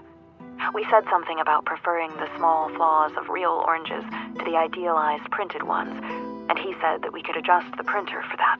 And it turned out that he was a neuroengineer. As she spoke, the orange in my hand took on small scores that exposed the white pith underneath the vivid peel. I remembered Jonathan tossing an orange into the air and laughing at something I said. I couldn't remember what I'd said, just the glow from making this beautiful man laugh. I think about the joy of that first meeting and how he laughed. I don't think he was lying about that, or at least not consciously, or at least not then.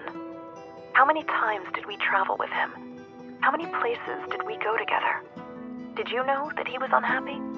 This is what I keep turning over in my head. If I loved him, Why didn't I know how unhappy he was? Why didn't I know that he hated himself, that he hated what his life's work had become? God, please meet me. I just want to know if I made the right choice. If you think back, can you see how unhappy he was? The recording ended. My jaw hurt from clenching. How dare she? How dare she tell me so little?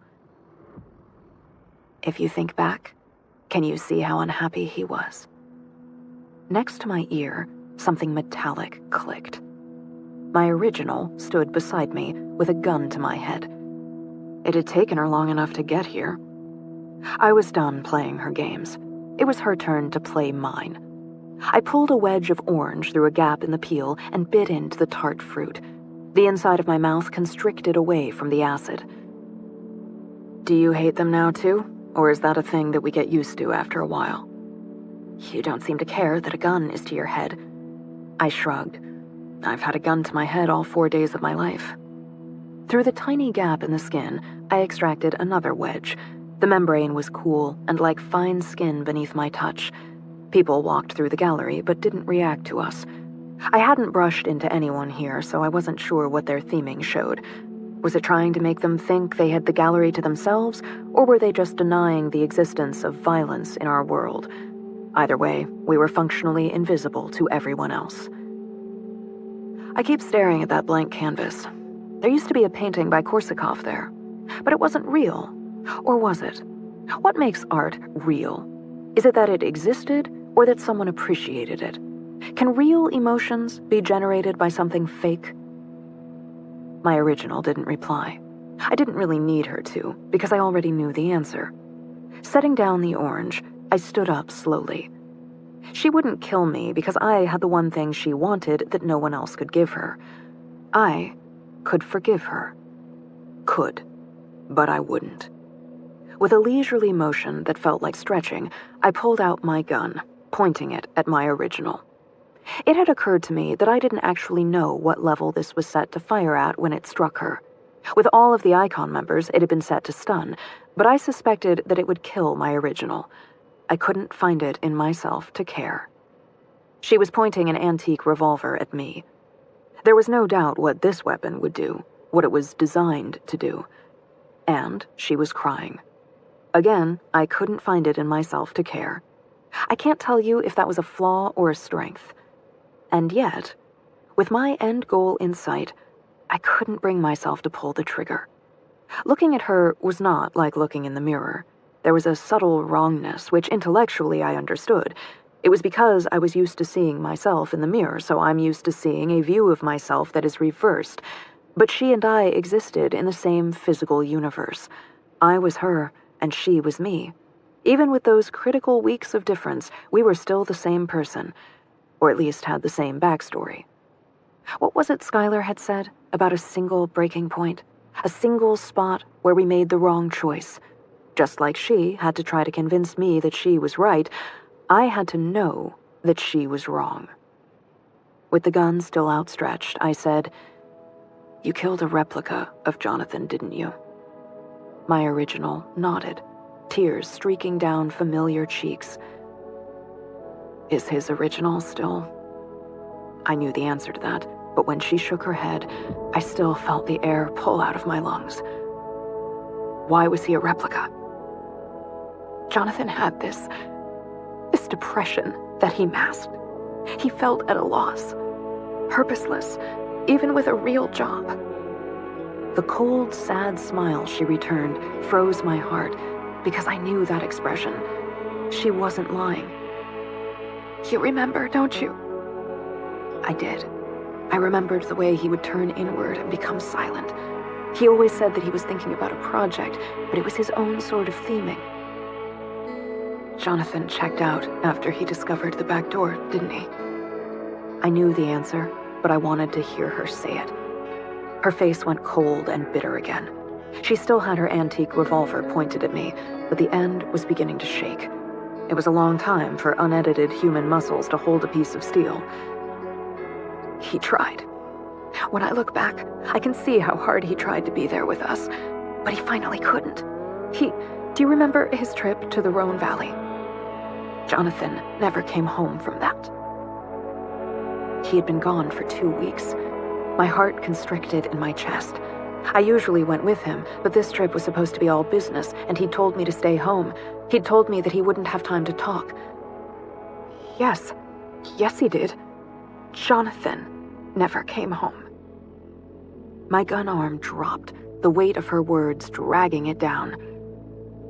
Jonathan knew too much. His work was too important. The government couldn't let him go. So after he... She swallowed and looked away.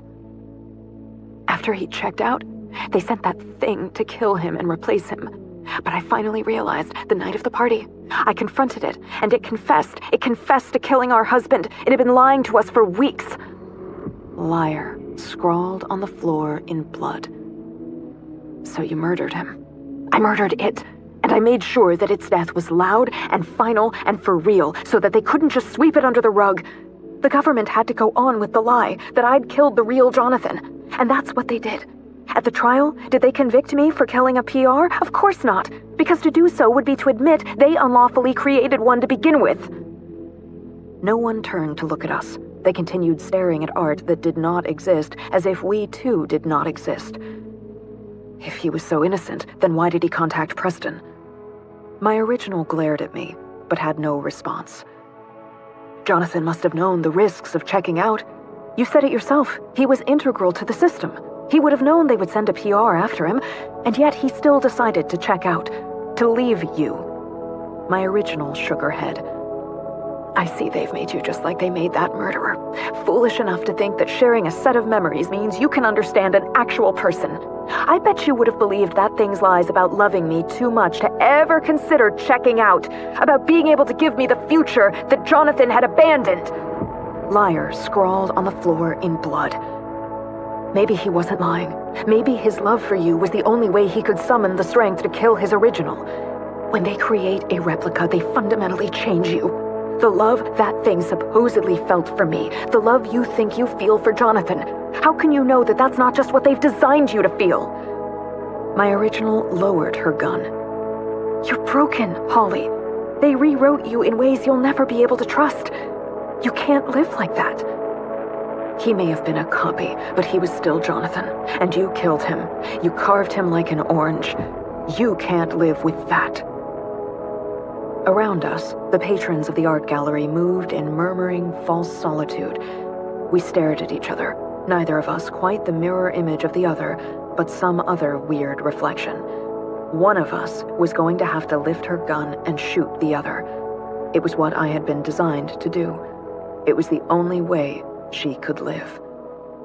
But would either of us really be alive afterward?